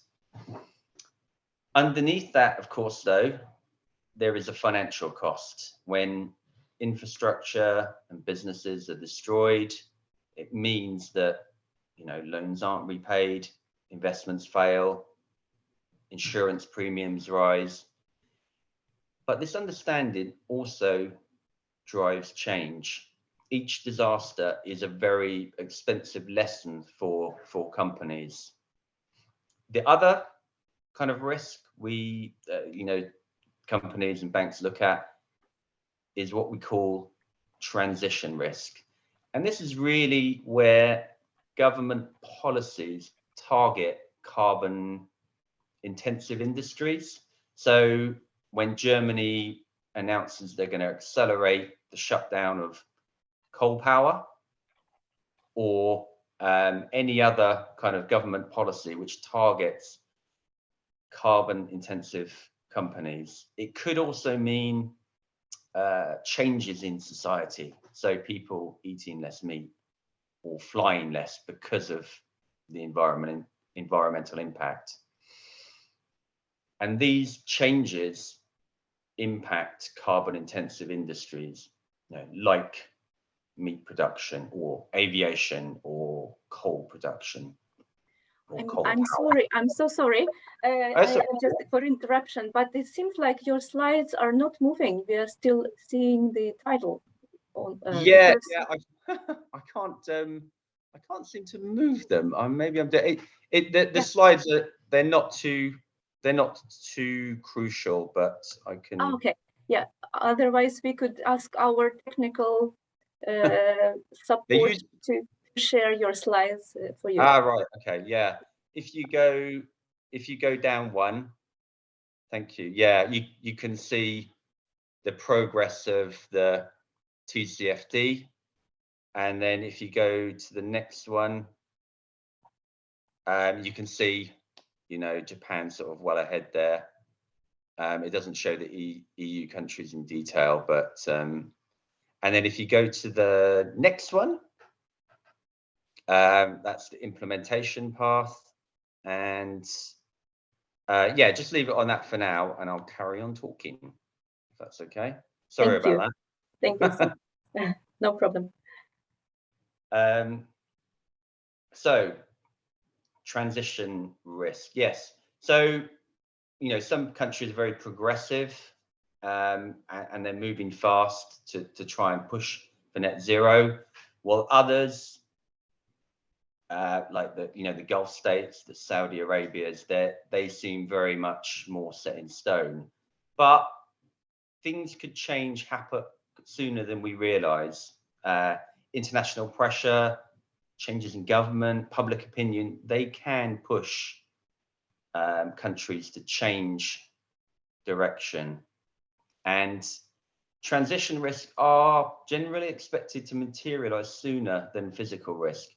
So from the point of view of a company, if they don't, push for net zero and change and move away from carbon intensity, that could mean it happened, government or pressure from society could push them to change much sooner than they realize. So the TCFD has been, it's been successful. It's been quite widely adopted, but there are major gaps. Not all institutions are reporting each element of the recommendations. It's a lot of work, and it's a very new field. So companies and banks are still very much figuring out how to implement them.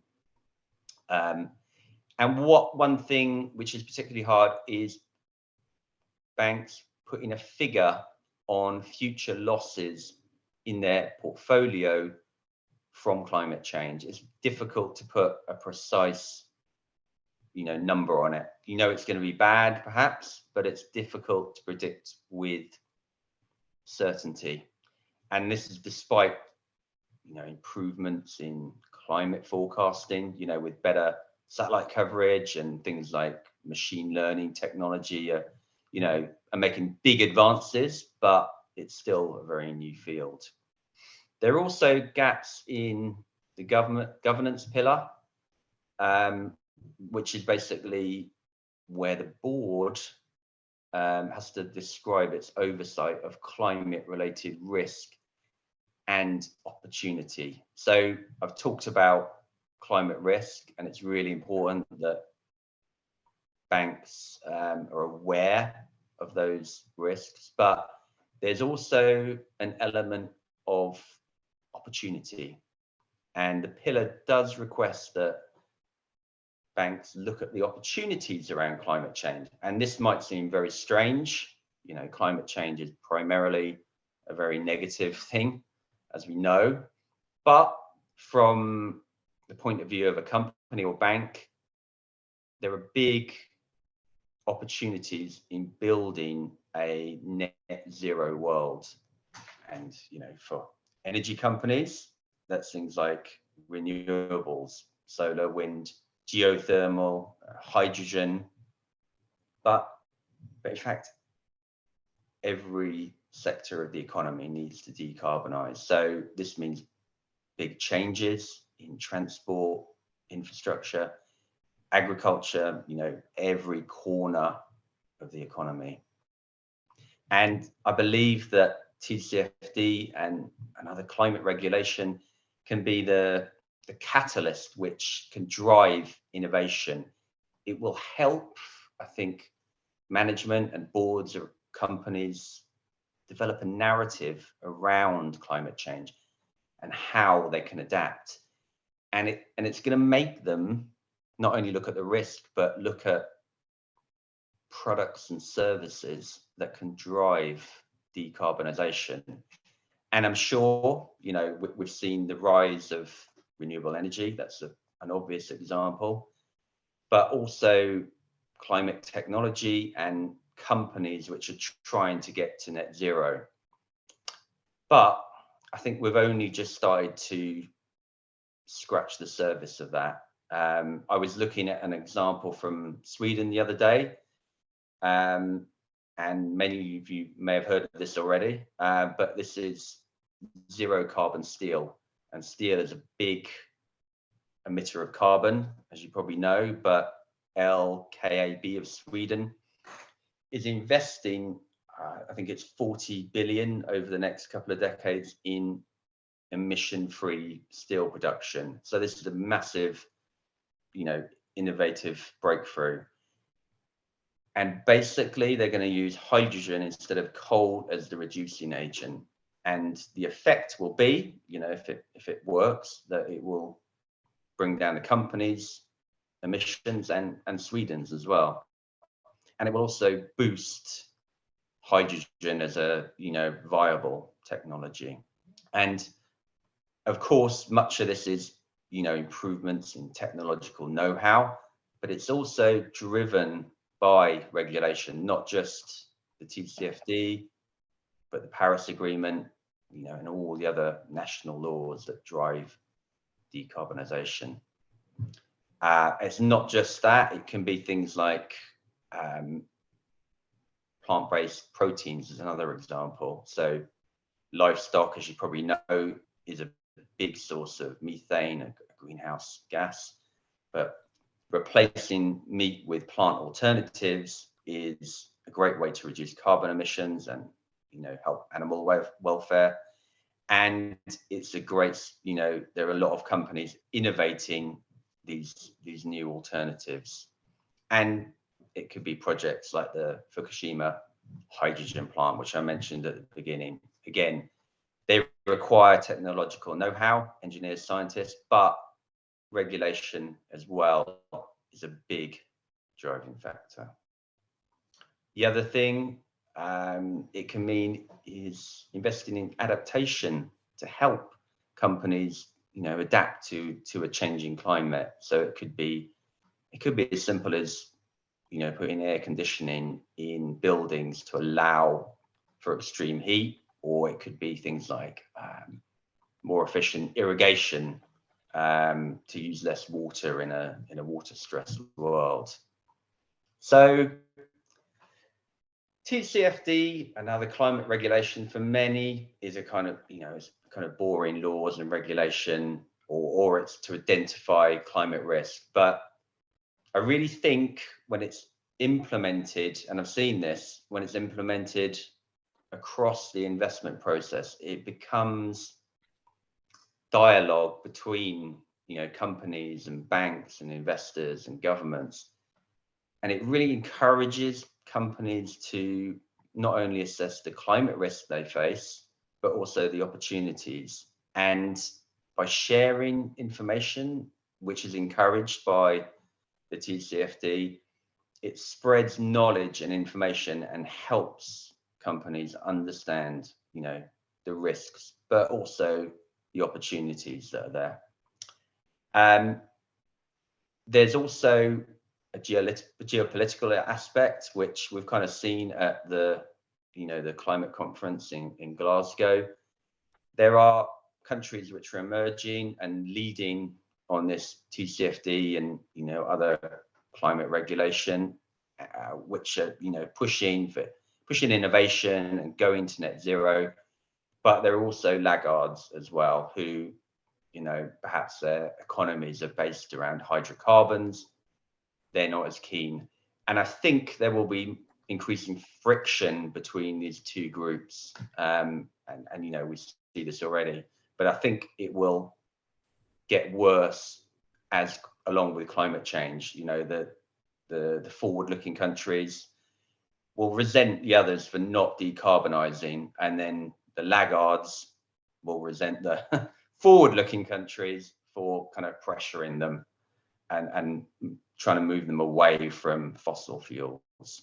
So I think the TCFD, it provides a really good framework for global energy transition and innovation that can really promote renewables and decarbonization across the world, and it can both encourage and increase cooperation and coordination between countries, and companies.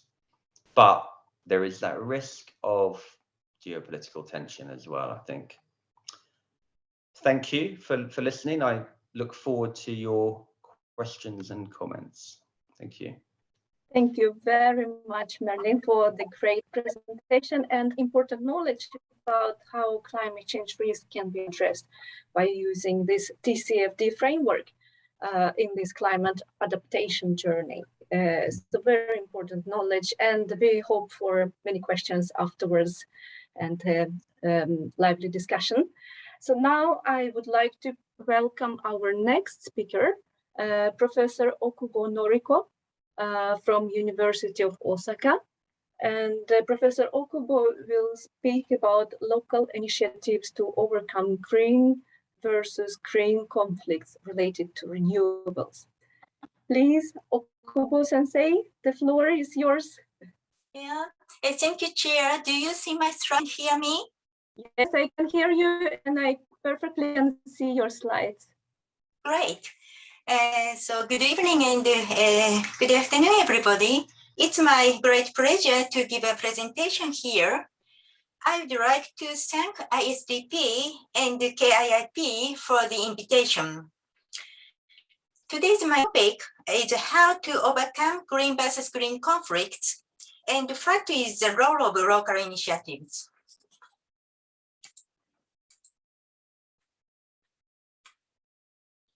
As you probably know, Japan's NDC under the Paris Agreement is to reduce GHGs by more than 46% by 2030. There is still a big gap between the current situation and the target to be achieved. In order to achieve this target, the widespread use of renewable energy is essential.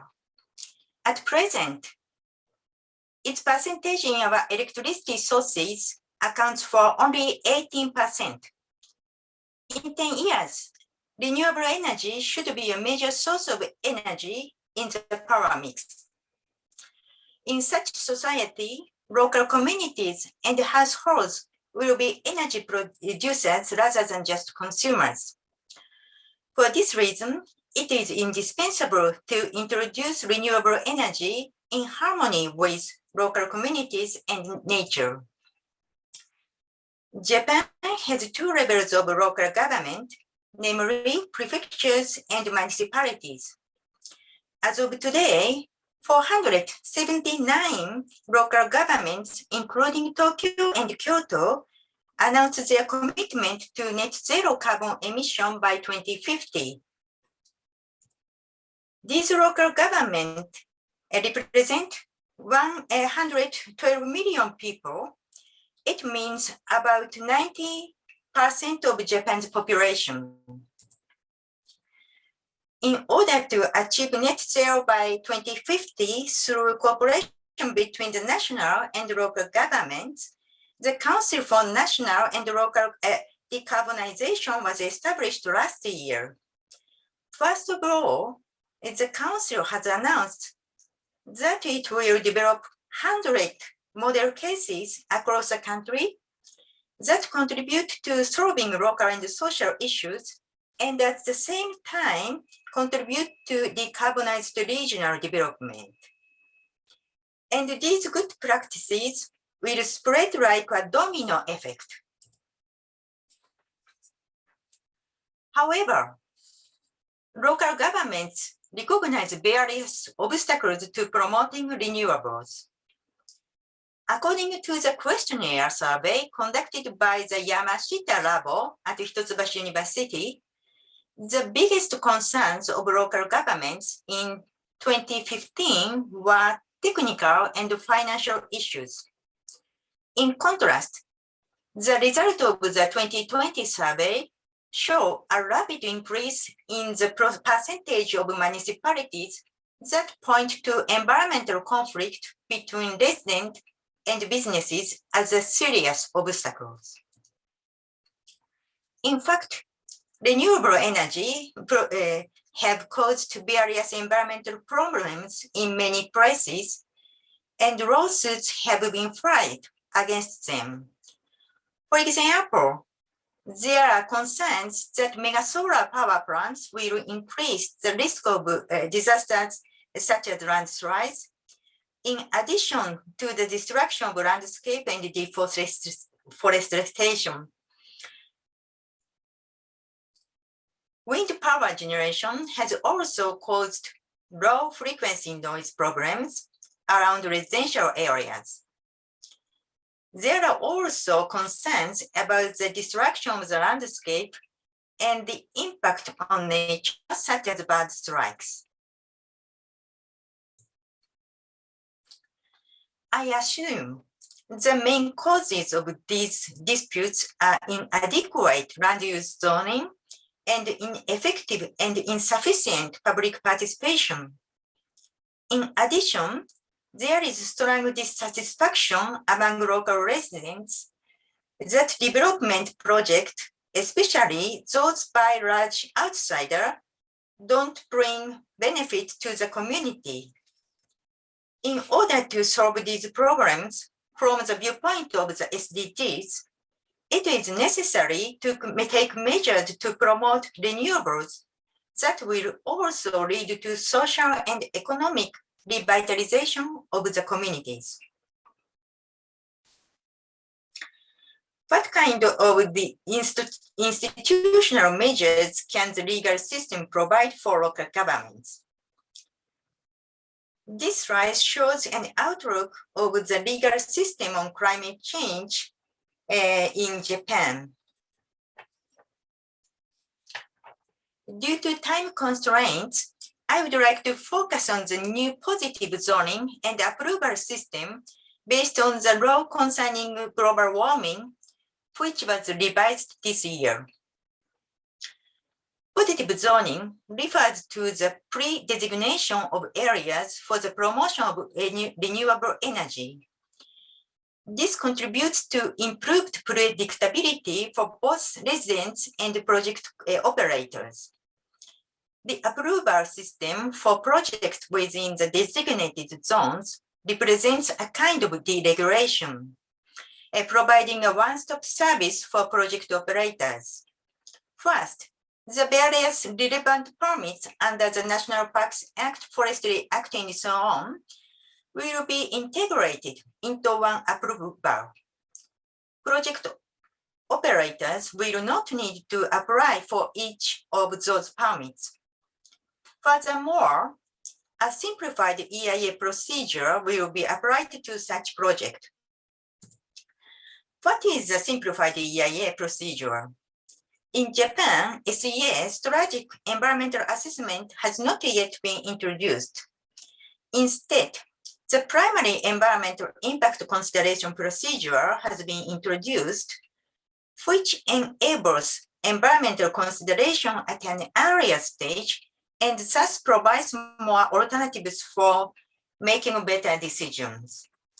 This is a unique characteristic of the Japanese EIA. For the project under the new approval system, this primary consideration procedure can be omitted. Now, let's take a look at the specific approval procedure. First, the central government will formulate guidelines. Second, each prefecture shall make a climate action plan, which will include policies for environmental considerations when setting up promotion zones. Third, municipalities can develop climate action plans, which designate promotion zones and set requirements for consideration by each region. Fourth, business operators may apply for approval for their project plan in the designated zone, and the municipality will review the plan and decide on approval. What kind of public participation procedure will be necessary for this new procedure? There are two stages for participation.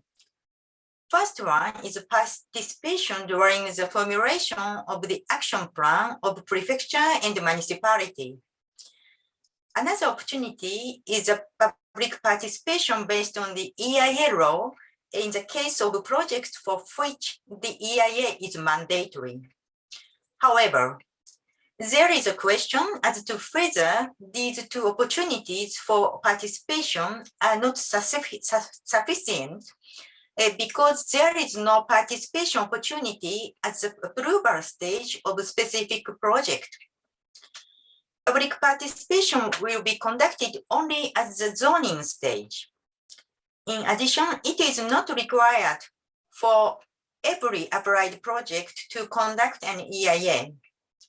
Small projects are not subject to EIA. For example,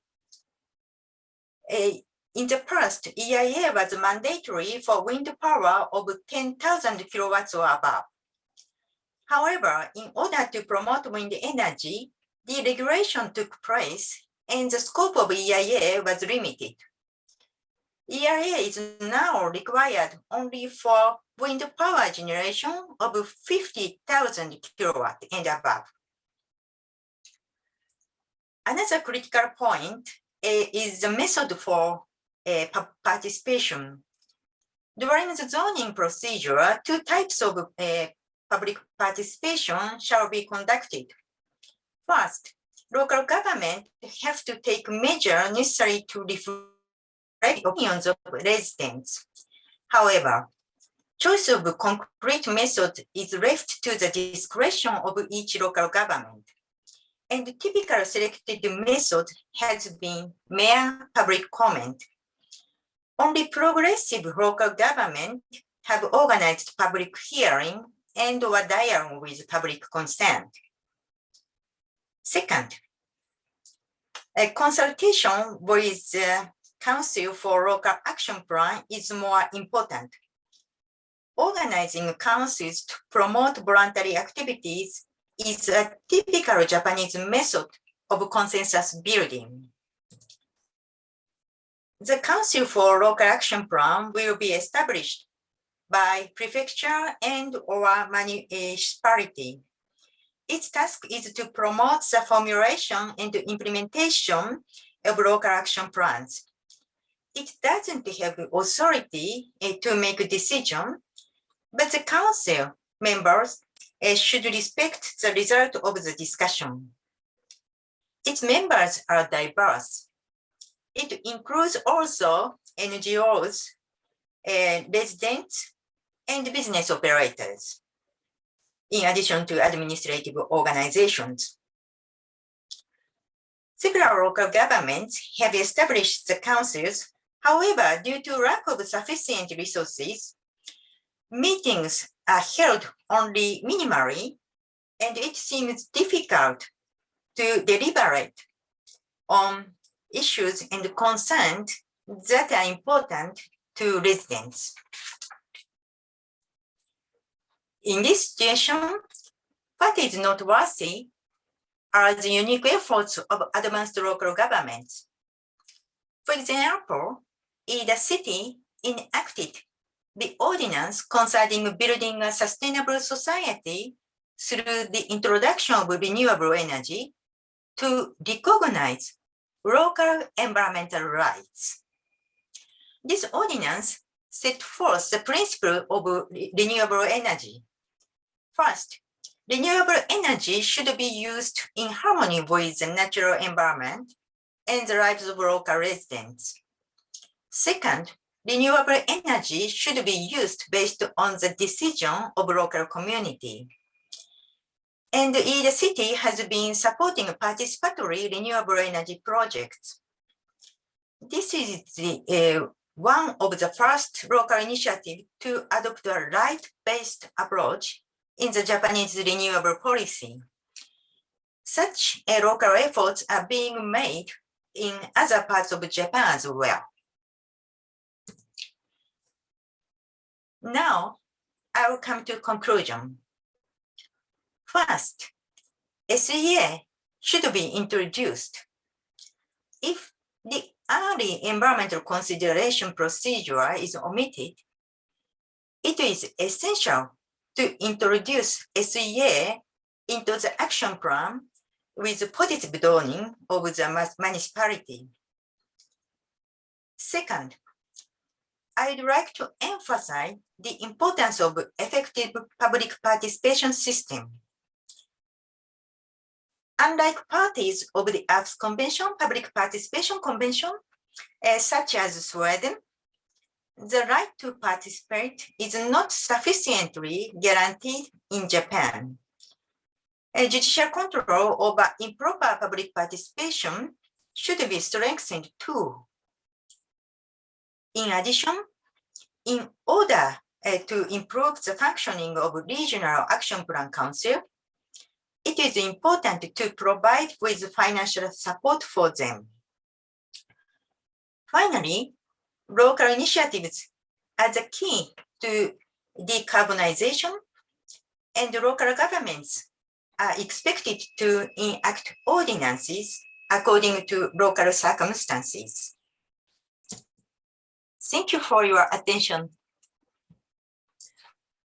Thank you very much, Professor Okubo, for your wonderful presentation, illuminating this complexity on the levels of central and local governance related to decarbonization.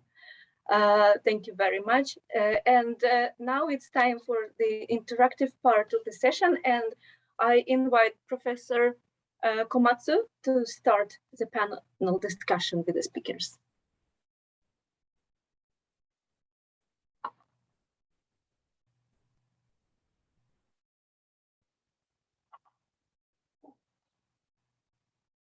I can't hear you, Professor Komatsu. Please, can you unmute? Can you please unmute yourself because we can't hear you? Yes. Can you hear me? Yes. Can you hear me right I now? think it's a little bit low sound. If you can increase the level of your sound, it would be great.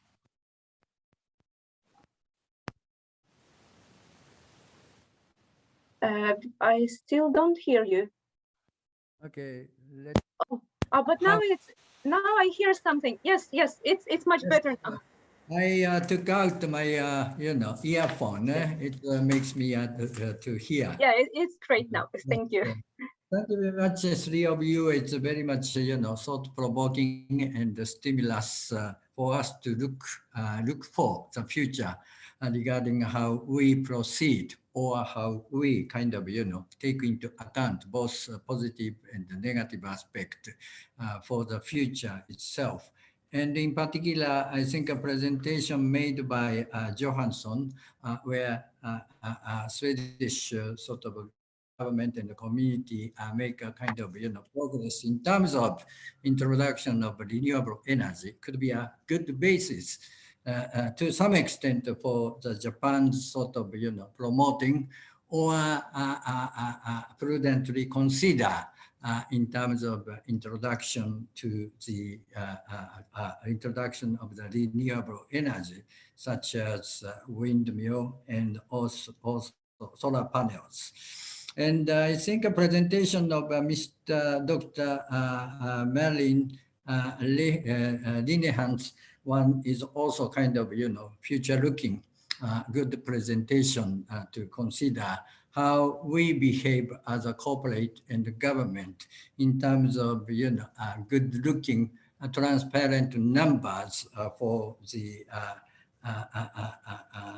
accountability and the transparency in the method, perhaps, I believe, accounting systems as such. So I have a specific questions for each of three panelists to the excellent presentation. First of all, Mr. Johansson, you said that I think most of the kind of a driving force would be the policy of the Swedish government. And such policies in your presentation, I think you mentioned that the first page is sort of of directive of, up to the, it's really kind of, first pages, year 2005 to year 2019. And also in relation to your final pages, you said that, a policy instrument has been pivotal for the renewable energy expansions. So how do you think, what would be the future policy instrument to your knowledge? And to Mr. Lindemann, I was sort of, a question regarding a kind of, a column about Japan. You highly sort of, comment Japan's initiative in respect to the TCFD. But to my knowledge, that Japan's sort of, accounting in response to the sustainability by the corporation is not very good, or rather my understanding is we are far behind from Europe and the United States of America. So I really appreciate your sort of, further explanation. How is each country's acceptability to your proposal in conjunction to, if possible, SEA, Sustainable Environmental Economic Accounting, which has been developed by United Nations system. I'm sure that, your TCFD FD is also in line with that ideas. And Okubo Sensei, since I'm looking at the oceans and the seas, and also I frequently visit, riverside and the mountainous area, and I always hear the complaint from residents about the kind of developers' initiative to come to the sort of, coastal sea and, riverside and the mountainous area to try to convince them to develop windmill and solar panels. And there is no sufficient information is given, particularly environment impact assessment and the scientific evaluation. But nevertheless, your explanation, which I think that that is a policy of Ministry of Environment, many things are kind of, omitted, or primary kind of, evaluation system by EIA is sort of omitted. Instead, there is some municipalities sort of, initiative is being sort of introduced. However, if municipality have a certain kind of knowledge about impact and the science and the ecosystems and the community as a totality, that would be fine. If not, that is a big problem. So I'm wondering how you recognize when you talk with local people about the current process, but you may also, we may learn from a Swedish experience about this this aspect of, introducing renewable energy in hearing the success story of the Swedish. Perhaps Sweden have also negative aspect. I rather appreciate more than to hear the negative aspect rather than kind of success story. Thank you very much. Thank you, Professor Komatsu, for your comments and questions. So now I realize we are running out of time, but but still I think I give maybe 1 minute to each speaker to respond to Professor Okubo questions and comments, and then we move forward to the next final discussion. Thank you. Yeah, should I start? Short response. I think for the future, I think we will still have to use this kind of broad economic instruments, but that even more important for the future to think about how do you reform the institutions of the country to manage more renewables, because that's one of the major problems. If you want to expand, I mean, if you look for each plant, it's no problem for a renewable electricity plant to compete at current prices. But the difficulty is to manage this vast amounts, expanding infrastructures, being able to have a market that really support what is good for the system and doesn't support what's bad for the system. So it has to be revised, the electricity market, I think, quite significantly. And of course, there are significant problems with the expansion about the land use conflicts that you will see in the future even more. How do you get acceptance for more wind power, for example? How do you look at, there is always a discussion about how much biomass can you use without threatening the biodiversity and so on. And that conflict is ongoing all the time. And it's quite difficult because it depends very much. Biomass is not the same. One biomass is not the same as one biomass. It depends on exactly how you utilize it, what kind of source you use, how do you produce a biomass? Where do you locate, for example, biomass plantation? Some places very bad, some places is very good. It improves the soils and so on. So it's very much trying to get this kind of flexible system that really can take into account this. You need this kind of policy mix that looks that the expansion is facilitated in a way that is really sustainable. So I agree, it's not only about success stories, but of course always in the future with the major expansion, it will be very difficult. But focus on infrastructures, research, I think it's very important, and institutions. I think it's really what's needed for the future if you want a 100% renewable system. Yeah.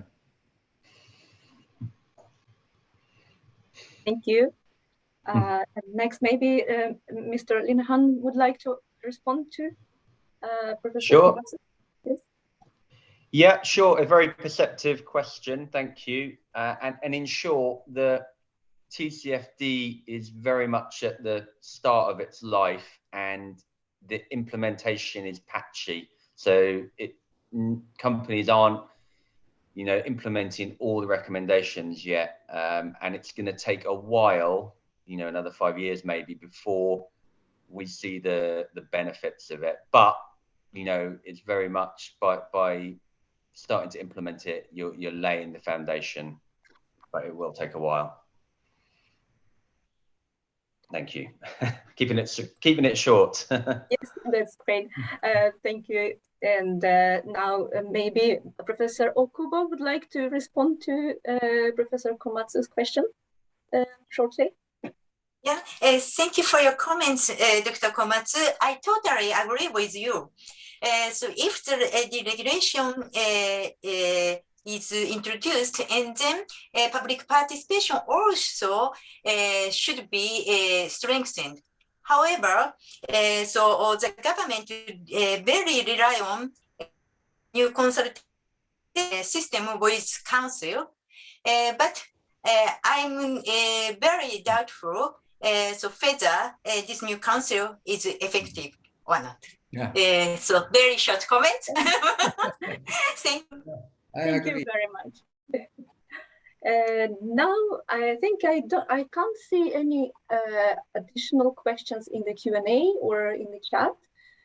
So I would like to warmly thank you all for your wonderful presentation, all the speakers, and also our discussant for this discussion and this session.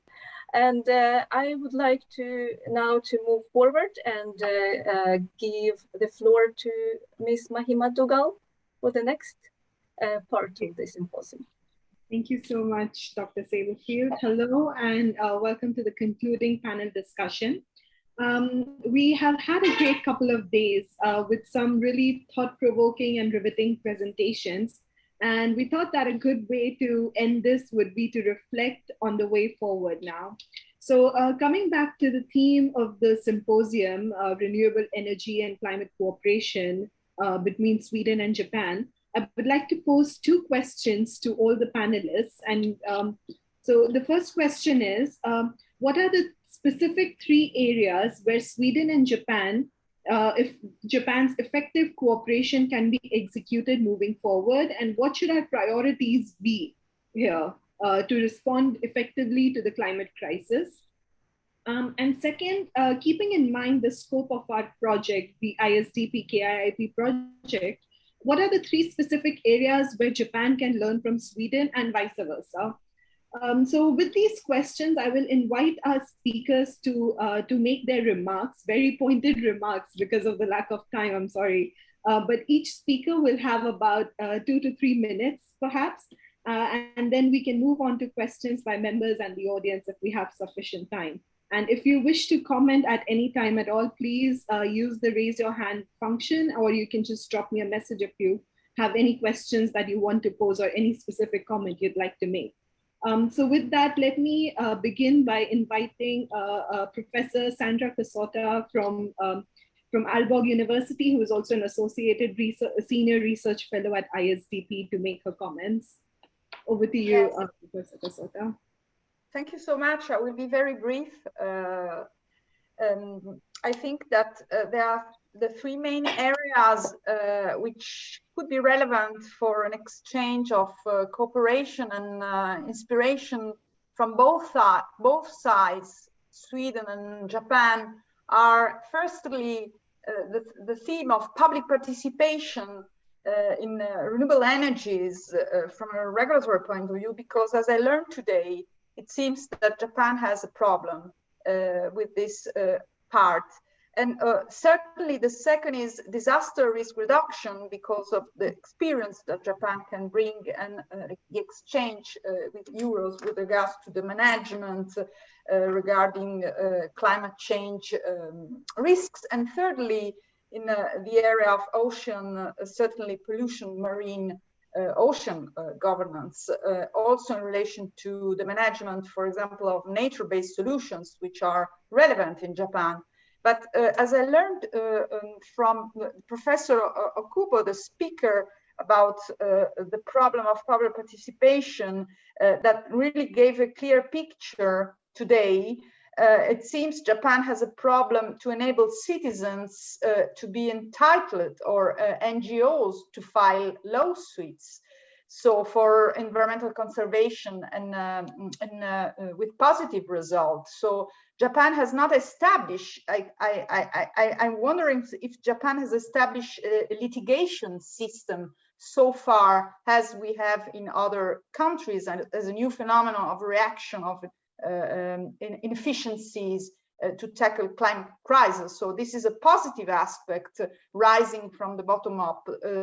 So maybe it could be a good idea also to see to insight on the obstacles of climate change litigation system in Japan, and how could this analyze also in light of the legal framework and the cultural identity of Japan, to understand what are the obstacles, because this is a very important part to enable the transition of societies from fossil fuel. And it seems so it's very important, the transparency and the public participation. So it would be an opportunity to achieve the goals of the Paris Agreement and to go in the right direction. So these were my comments. Thank you. Thank you so much. That was great, Professor Kajota. Next, may I invite Professor Okubo Noriko from University of Osaka to make a few remarks. Yeah, as others indicated, I think also, it is very important in Japan and all over the world to guarantee the 3 procedural rights based on Principle 10 of Rio Declaration. It means so access to information, right to participate, and access to justice. As Sandra has indicated, in Japan, no public interest environmental litigation has been introduced, and therefore it is very difficult for NGOs to litigate. However, in contrast, EU member states, including Sweden, all have ratified the AFS Convention. AFS Convention is a convention to guarantee 3D's procedural rights. And therefore, I think it is one of the good field to cooperate. And on the other hand, regarding the adaptation, we have developed various methods, as also indicated by others, like nature-based solution or green infrastructure. It is also another good field to cooperate. Thank you. Thank you. Thank you so much, Professor Okubo Noriko. Next, could I please invite Professor Bengt Johansson, whom we just heard from a little while ago from University of Lund, to make maybe a few remarks. Yeah, thank you very much. I think what we should learn and when we cooperate is really to look into the institutional context and so on, because often you present about policy instruments is one country, and then you think you can just learn from that and apply it in another place. But I think it's very important to see that a lot of things that have changed, happened, is very context specific, and really dig in why did this work in Sweden? Could it work in Japan? Because it's not necessarily the same context, and I think that is very important. But I think for the future institutions is very key aspect. And of course, how do you plan society? It's easy to just focus on renewable energy expansion, but I think it's, as I said before, it's very important to see it as a part of a broader industrial policy perspective or transport policy perspective. How do you design a transport system or an urban system that first mitigates the need for a lot of transport or make the transport more efficient, and then you think about how do you implement renewables, and you should look at these aspects as one. So I think that's important. I think learning from putting renewables in context, that you should see it not as a specific field, but you should interact with all other measures that is needed and be context specific. I think you should learn from other countries, but you should always reflect how does it work here and how could it be adapted, or should we focus from our traditions or institutional structure, look at something else. I think that's important. Thank you very much. Thank you so much, Professor Johansson. Could I please invite Professor Dhanashree Jayaram from the Manipal Academy of Higher Education for her remarks. Thank you so much, Mahima, for inviting me once again. I had a great 2 days of listening to various presentations. I couldn't hear all of the presentations yesterday, but I sat through today's. Thank you so much for that. Just to make some final remarks, I think three of the things which I think constantly came up in a lot of conversations that we had. One was about equity and justice, and I think it's very important that countries like Sweden and Japan, along with the other partners that both these countries have, are able to promote these ideas at the international level. It's important at the international level to have these principles at the same time at the local level. So equity is not just an international principle, but it should be established at the local level as well. So that's something we need to carry forward this message as much as possible. The other aspect is about energy transitions and how do we look at energy transitions in different contexts. And that was a message which also came through, because because we need to see the context in which these transitions are happening. So whether it is in terms of technology, actors, institutions, these energy transitions is going to have a huge impact on all these different aspects. So whatever systems we have put in place so far, how is energy transitions going to change them? So if in developing societies, if we need just transitions, how is that going to happen? So some of these countries like India, South Africa, others who are so dependent on coal, for instance, how do you make sure that development cooperation is something that is attuned to these ground level realities itself? So that's something that we need to learn from each other's experiences, as well as have a very good understanding of the local realities. One thing that I wanted to mention in the last one of the previous presentations about climate security, I think we need to also look at, I mean, apart from the security threats posed by climate change, what about, renewable energy, right? So renewable energy, not as a threat multiplier alone, but also in terms of how it provides opportunities for, say, peace building and peacekeeping. So that we have a lot of conflict areas, conflict regions across the world where, resources have always been kind of enmeshed in that conflict itself. So it's very important that we see renewable energy as an element of peace building itself. This is already being experimented in many regions, decentralization and diffusion of technology, and we need to see how we can empower local communities in that way. Last but not the least, I think one of the things we have to clearly sort of focus on is the gender issue. I feel this needs to sort of be reiterated again and again, because yes, we have examples of Solar Alliance and several other partnerships which are looking into gender dimension, but I think this is still not programmed and operationalized enough in international cooperation. So when we kind of streamline these projects and programs and all these things at a multilateral level or at the local level, when we talk about community-led projects or initiatives, we have to keep in mind the gender dimensions of development, justice, and energy security itself. So yeah, I'll end there. Thank you. Thank you so much. I think with that, I will throw it back to Professor Takashi Sekiyama. It would be great if you could talk about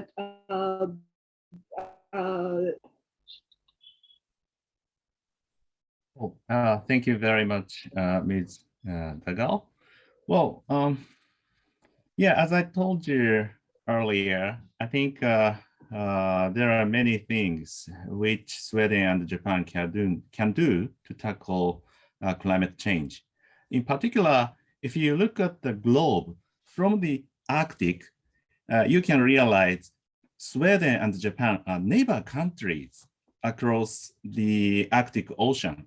So as I told you in my presentation, we should cooperate to deal with some common geopolitical risks triggered by climate change. And I think Sweden and Japan can do that, I believe. So I'm sorry, that's my brief comment. Thank you very much.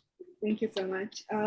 May I now ask Ms. Lydia Powell to make her remarks? Ms. Powell, are you there?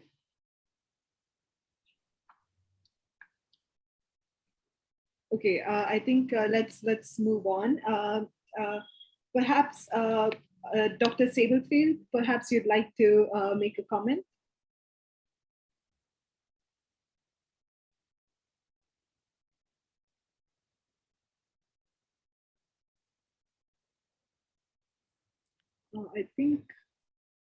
I don't think she's there. Okay. In this case, may I ask Mr. Merlin Linhan to make his remarks, please? Yeah, no problem. A pleasure.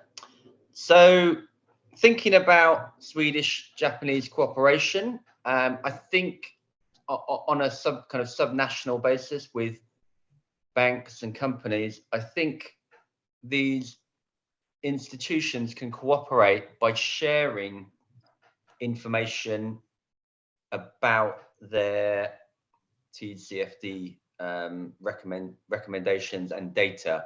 So all the information that they're learning about climate risk and how to assess it within their own portfolio.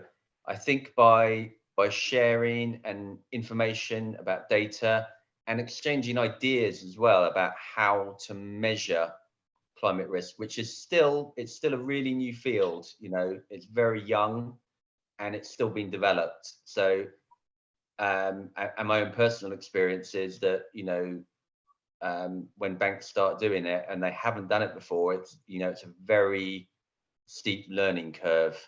But if you talk to other institutions, you can benchmark, you can learn from them, and there's no reason why Swedish and Japanese banks and companies can't do that. The other area they could look at, as I mentioned earlier, is what opportunities are there. How do we innovate, and how do we look at kind of products and services which are net zero, and reduce carbon emissions. So I think there's huge scope for cooperation there, and I know it goes on, but I think it can be accelerated. So you don't have banks just working in isolation, trying to work it out, all the problems on their own. Why not partner or share information with others, and that way you can learn from others, mistakes or success. So yeah, I think there's a lot of scope for that. Thank you. No, thank you. I think that forms a great segue. May I please invite Komatsu Sensei to maybe respond and make his comments? Yes, thank you very much. Yes, today's session is really inspired me to think about a lot of things. And perhaps we have plenty of areas that we can cooperate with. One thing is that which Johan mentioned, and also this is also inspired by Okubo Sensei, that we have to learn each other about the institution, legal system, and court system. I'm sure that you are speedy kind of, coming up with a taxation system and legal system is very much that we can learn. And I'm sure that your court system, Swedish court system, is different from Japanese court systems, which could be supplement or complement to the administrative and the political sort of, administration, as well as your administration, Swedish administration at the local level is really close to local people rather than Japanese people. Regardless whether that is right or not, we can learn from each other.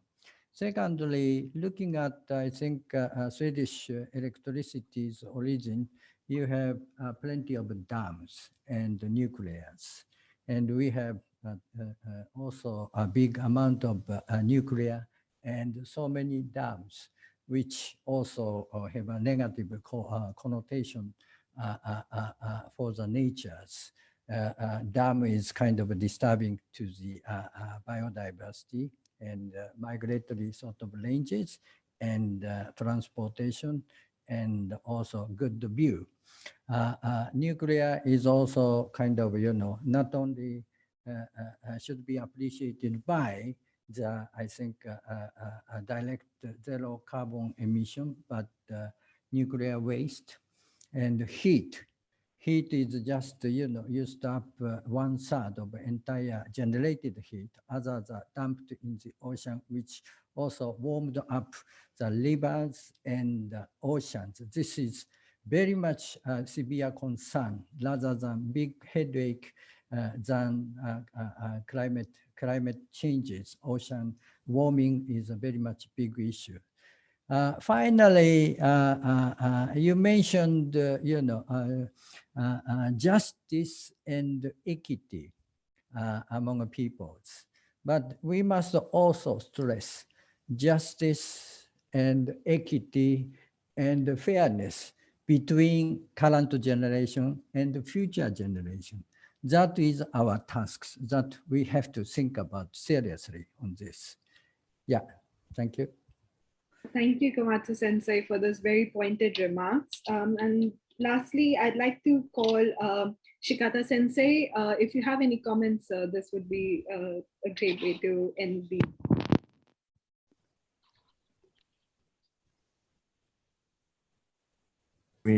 Thank you very much for giving me an opportunity to say a few words. Sekiyama-sensei said that Sweden and Japan is a neighbor if we look at from the view of Arctic. But at the same time, when I look at the conventional map, Japan and Sweden is located on the other side, on the other extreme side of the Eurasia. So I think there's a big room for both countries to cooperate with each other, particularly on the Arctic Ocean. It must be one of the key areas to mitigate the climate crisis. So I think this symposium gives us a lot of insights on how we can cooperate with each other. Thank you. Thank you so much. We'll move on to the questions, and I see that there is a question by Charlotte Poirier. Charlotte, if you want to raise your question now.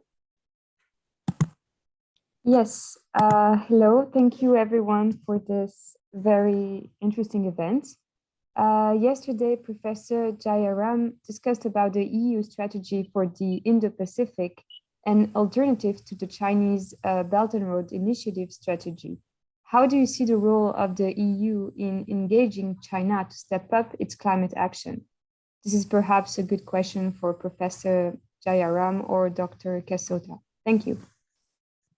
Thank you so much. Professor Jayaram, would you like to take it up first?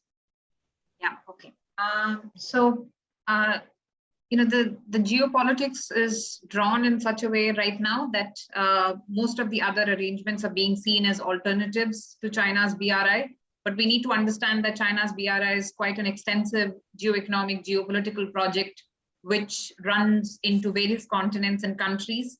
There are already efforts being made by the BRI to make itself greener. So it's trying to diversify its portfolio from not just fossil fuel investments, but also look into renewable energy and other forms of energy, cleaner forms of energy, basically. I think within the EU, there is, as far as I see, there is still sort of division among the countries as to how to approach China.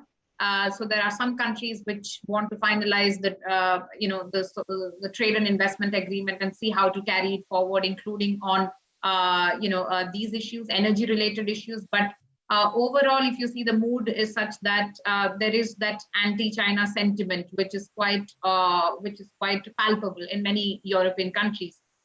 So we have to see how really to, but without China, there is no climate solution in the world, right? So you need China to be on board when it comes to climate change. And this is a country which has a lot of domination when it comes to renewable energy, the supply chain as well as the mineral value chain. Right now, they are quite dominant in both these aspects. So I think, instead of treating it as some sort of alternatives, we of course have to diversify so that it doesn't have to be dependent on China's, position on these issues, so that we can have other sources of, at least sourcing these the rare earths or having the panels like for solar energy or the finances and other things. So we should not look at just one option, for instance, but at the same time, we also have to bring China on board for future solutions, which is why you saw even in the COP, despite all the geopolitical wrangling between US and China, both countries came together and signed a bilateral agreement on climate change. So because climate change is such an issue, it's a wicked problem where multilateral cooperation is possibly the only way to move forward as far as solutions are concerned. So I think we have to sort of find balance where we can, should not be depending too much on China to kind of source the entire renewable energy market in the world, which is problematic. At the same time, we need to bring China on the table when it comes to finding large-scale multilateral solutions to climate change. Thank you. Without delay, Dr. Kajota, would you like to take it up as well?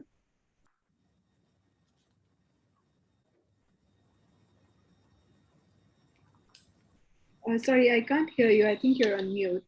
The only brief comment I will give in these very important questions and interesting is, of course, as Desiree mentioned, the enigma is how to approach China in climate diplomacy. I think we are assisting to a new phenomenon of a new kind of diplomacy that is happening. At the beginning, China was not very present at COP, which was not a good sign. But now, after we saw that things have completely changed unexpectedly. So, but we are dependent, totally dependent, I believe, on China. China is the big elephant in the room. And in the sense that if China wouldn't move, nobody probably would have moved. So in that sense, I think that we have to look at it very carefully to see what happened in the future.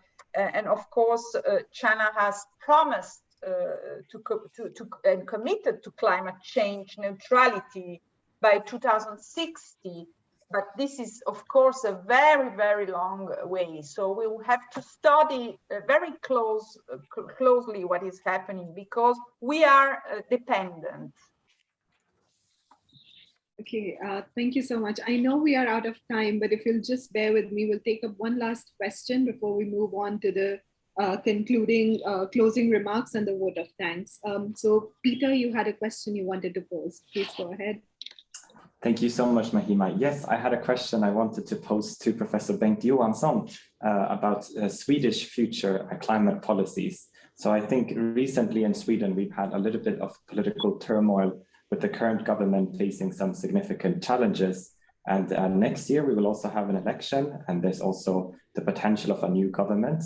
And I just wanted to ask you if you think sort of this change of government in Sweden could lead to a new direction in climate policies, and do individual parties have a big influence on Sweden's climate policies, or should we expect to see a continuity in Sweden's climate policies and climate commitments? Thank you. Thank you for the question. It's very interesting. It's always difficult to forecast or predict what will happen, but I think generally, I don't think you will see major changes in direction with regard of ambitions and so on. But I think rather what kind of measures do you prioritize? I mean, do you give priority to subsidies? Do you give priorities to market instruments? What will the role of nuclear be in the future, for example? But I don't think you will see, for example, lower ambitions to a larger degree. And I mean, we had another government, I think 7 years ago, and of course there was several differences, but I mean the main line to continue towards net zero 2045, I don't think it will change, but more about how do you reach that. I mean, yesterday they lowered the taxes on petrol, for example. That's I think the difference between different parties. How do you look at different instruments? I think that will change. Thank you so much, Professor Johansson. We had a few other questions, but I'm sorry we couldn't get to them because of the time, but we'll definitely try and connect you with the speakers later so that you can pose the questions to them directly. Let's move on to the closing remarks now. And may I please invite Nicholas Swanstrom, Director and Co-founder of ISDP, to make his remarks. Thank you very much, Mahima. I'm going to be very short since we're running out of time, and as the Swede I am, we need to be on keep the time. Well, I would like to thank all the fantastic people who presented, shared, and participated in the discussions. I would also like to extend my thanks to the Kajima Institute for International Peace, President Hiraizumi, and all the staff at ISDP and KIIP that has worked with this symposium. I will not try to summarize the event, and I think this has been done excellently by people with much more knowledge than I have. But I do come to the conclusion that the topics deserve much more attention. And I think with the existence of this extremely competent people that has participated in this event, I think it's possible not only to identify challenges, but also identify solutions. And there's been a number of topics mentioned: China, public participations, maybe also the connection between public participation and policy implementation, local adaptation, and I think that's very important. There's no solution that fits all. The Arctic, which we, of course, as Swedes find extremely interesting, gender, disaster risk reduction, and not least, I think, ocean pollution, which is, I just saw a couple of clips on the Mariana Trench, and the pollution that actually has crawled down to 11,000 meters depth. I mean, we have a lot of pollution now and garbage, to be frank, at 11,000 meters, and that, of course, will never disappear. So the ocean pollution is becoming a threat to the very survival of the oceans, which we depend on to survive ourselves. We will continue doing this work together with the Kajima Institute for International Peace. We will also arrange a physical event in the spring or summer next year in Stockholm, and I say hopefully, maybe, because the pandemic seems to be taking another push forward. But I welcome you all to participate in this event. And if you already know that would like to participate in this event or in our joint research between ISDP and Kajima, I would welcome you to contact Dr. Jagannath Panda or Shikata-san for more information or ideas, and feel free to contact me as well.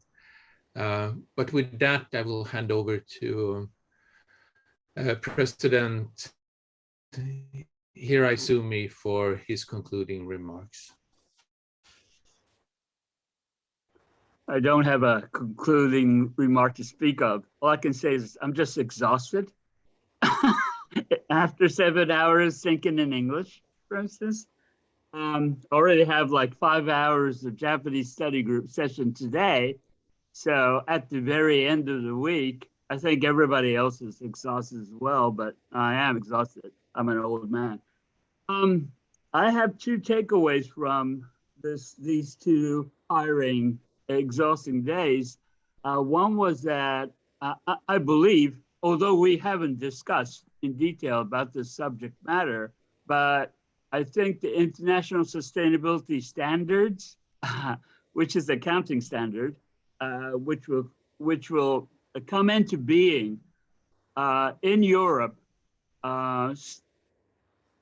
in 2023, January 1st, 2023, fiscal year starting from that point forward, corporations in all over EU will be filing financial reporting under this rule. And it will be the first of such, rule in the world. Europe is taking a lead on this matter, and probably Japan would follow inevitably. As was the case with the International Accounting Standard, Japan has gone through the same kind of deal back in 2000 when Japan faced this harmonization of Japanese corporate financial principle with international accounting standards. And that was a tremendous ordeal. It took 10 years for Japanese corporations to adjust to this new environment. I think we are facing the same thing all over again in somewhere around 2025. And you'll be the first to experience it. So I want to learn from you about how you're coping with this, international sustainability standards.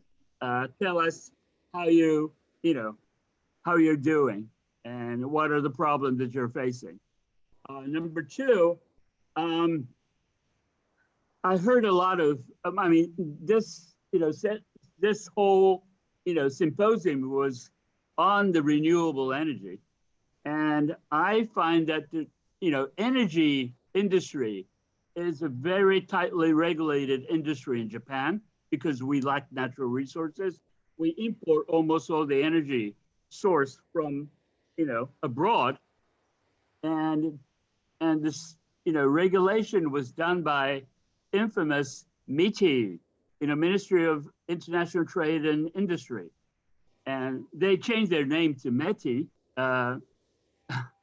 Economics and International Trade Ministry, but they are still very powerful.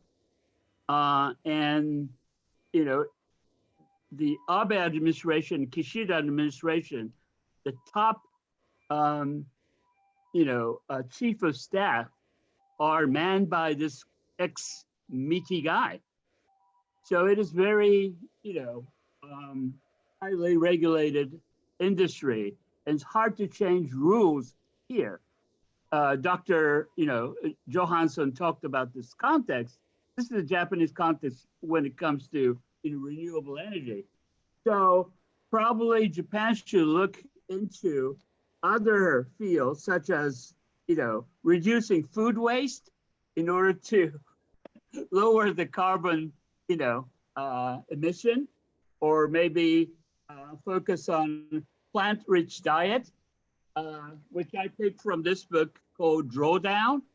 I don't know the validity of this book, but one of the things I appreciate about this book very much is that it talks about the cross-section of solutions in reducing, global warming or, carbon emission.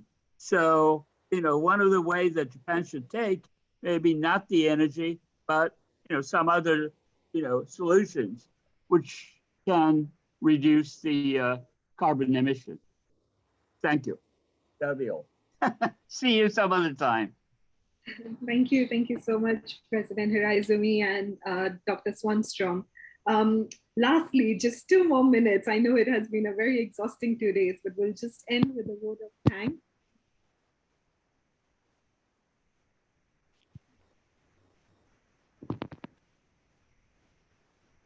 Can't hear you. Mahima, I think we missed you there for the last few seconds when you spoke. Can you hear me? Yes, now we can hear you. Yeah, Great. I can hear you. Apologies. So I'd just like to thank Dr. Swanstrom and President Hiraizumi for their closing remarks. And lastly, it has been a very exhausting 2 days. I agree with you, President Hiraizumi, but we'd just like to end with a short vote of thanks. And for that, I'd like to first invite Chikata Sensei to speak on behalf of KIIP. Okay, thank you very much. I just want to say one word. Thank you very much for Dr. Panda, Mahima, and Peter, Emilia, and all the other ISDP young and talented staffs. We owe it all to you that we have successfully held the conference today. And we believe the ISDP and Kajima will further develop a partnership from now on. So next June, we are planning to have a big symposium to conclude a study in Stockholm in person. And if COVID permits us, all of Kajima members are pleased to fly to Stockholm. So we are very much looking forward to seeing all of you. Thank you very much. Thank you so much, Chikata Sensei. May I now invite Dr. Panda to speak on behalf of ISDP. Yeah, thank you, Mahima. I think I don't have much to add because already a lot has been said, but it's been wonderful for me as a layman to hear some of these experts and learn particularly about how Sweden and Japan can cooperate. And I'm really thankful to ISDP, particularly Director Dr. Nicholas Swanstrom, to take my association with him for last 10, 12 years and asked me to do this symposium.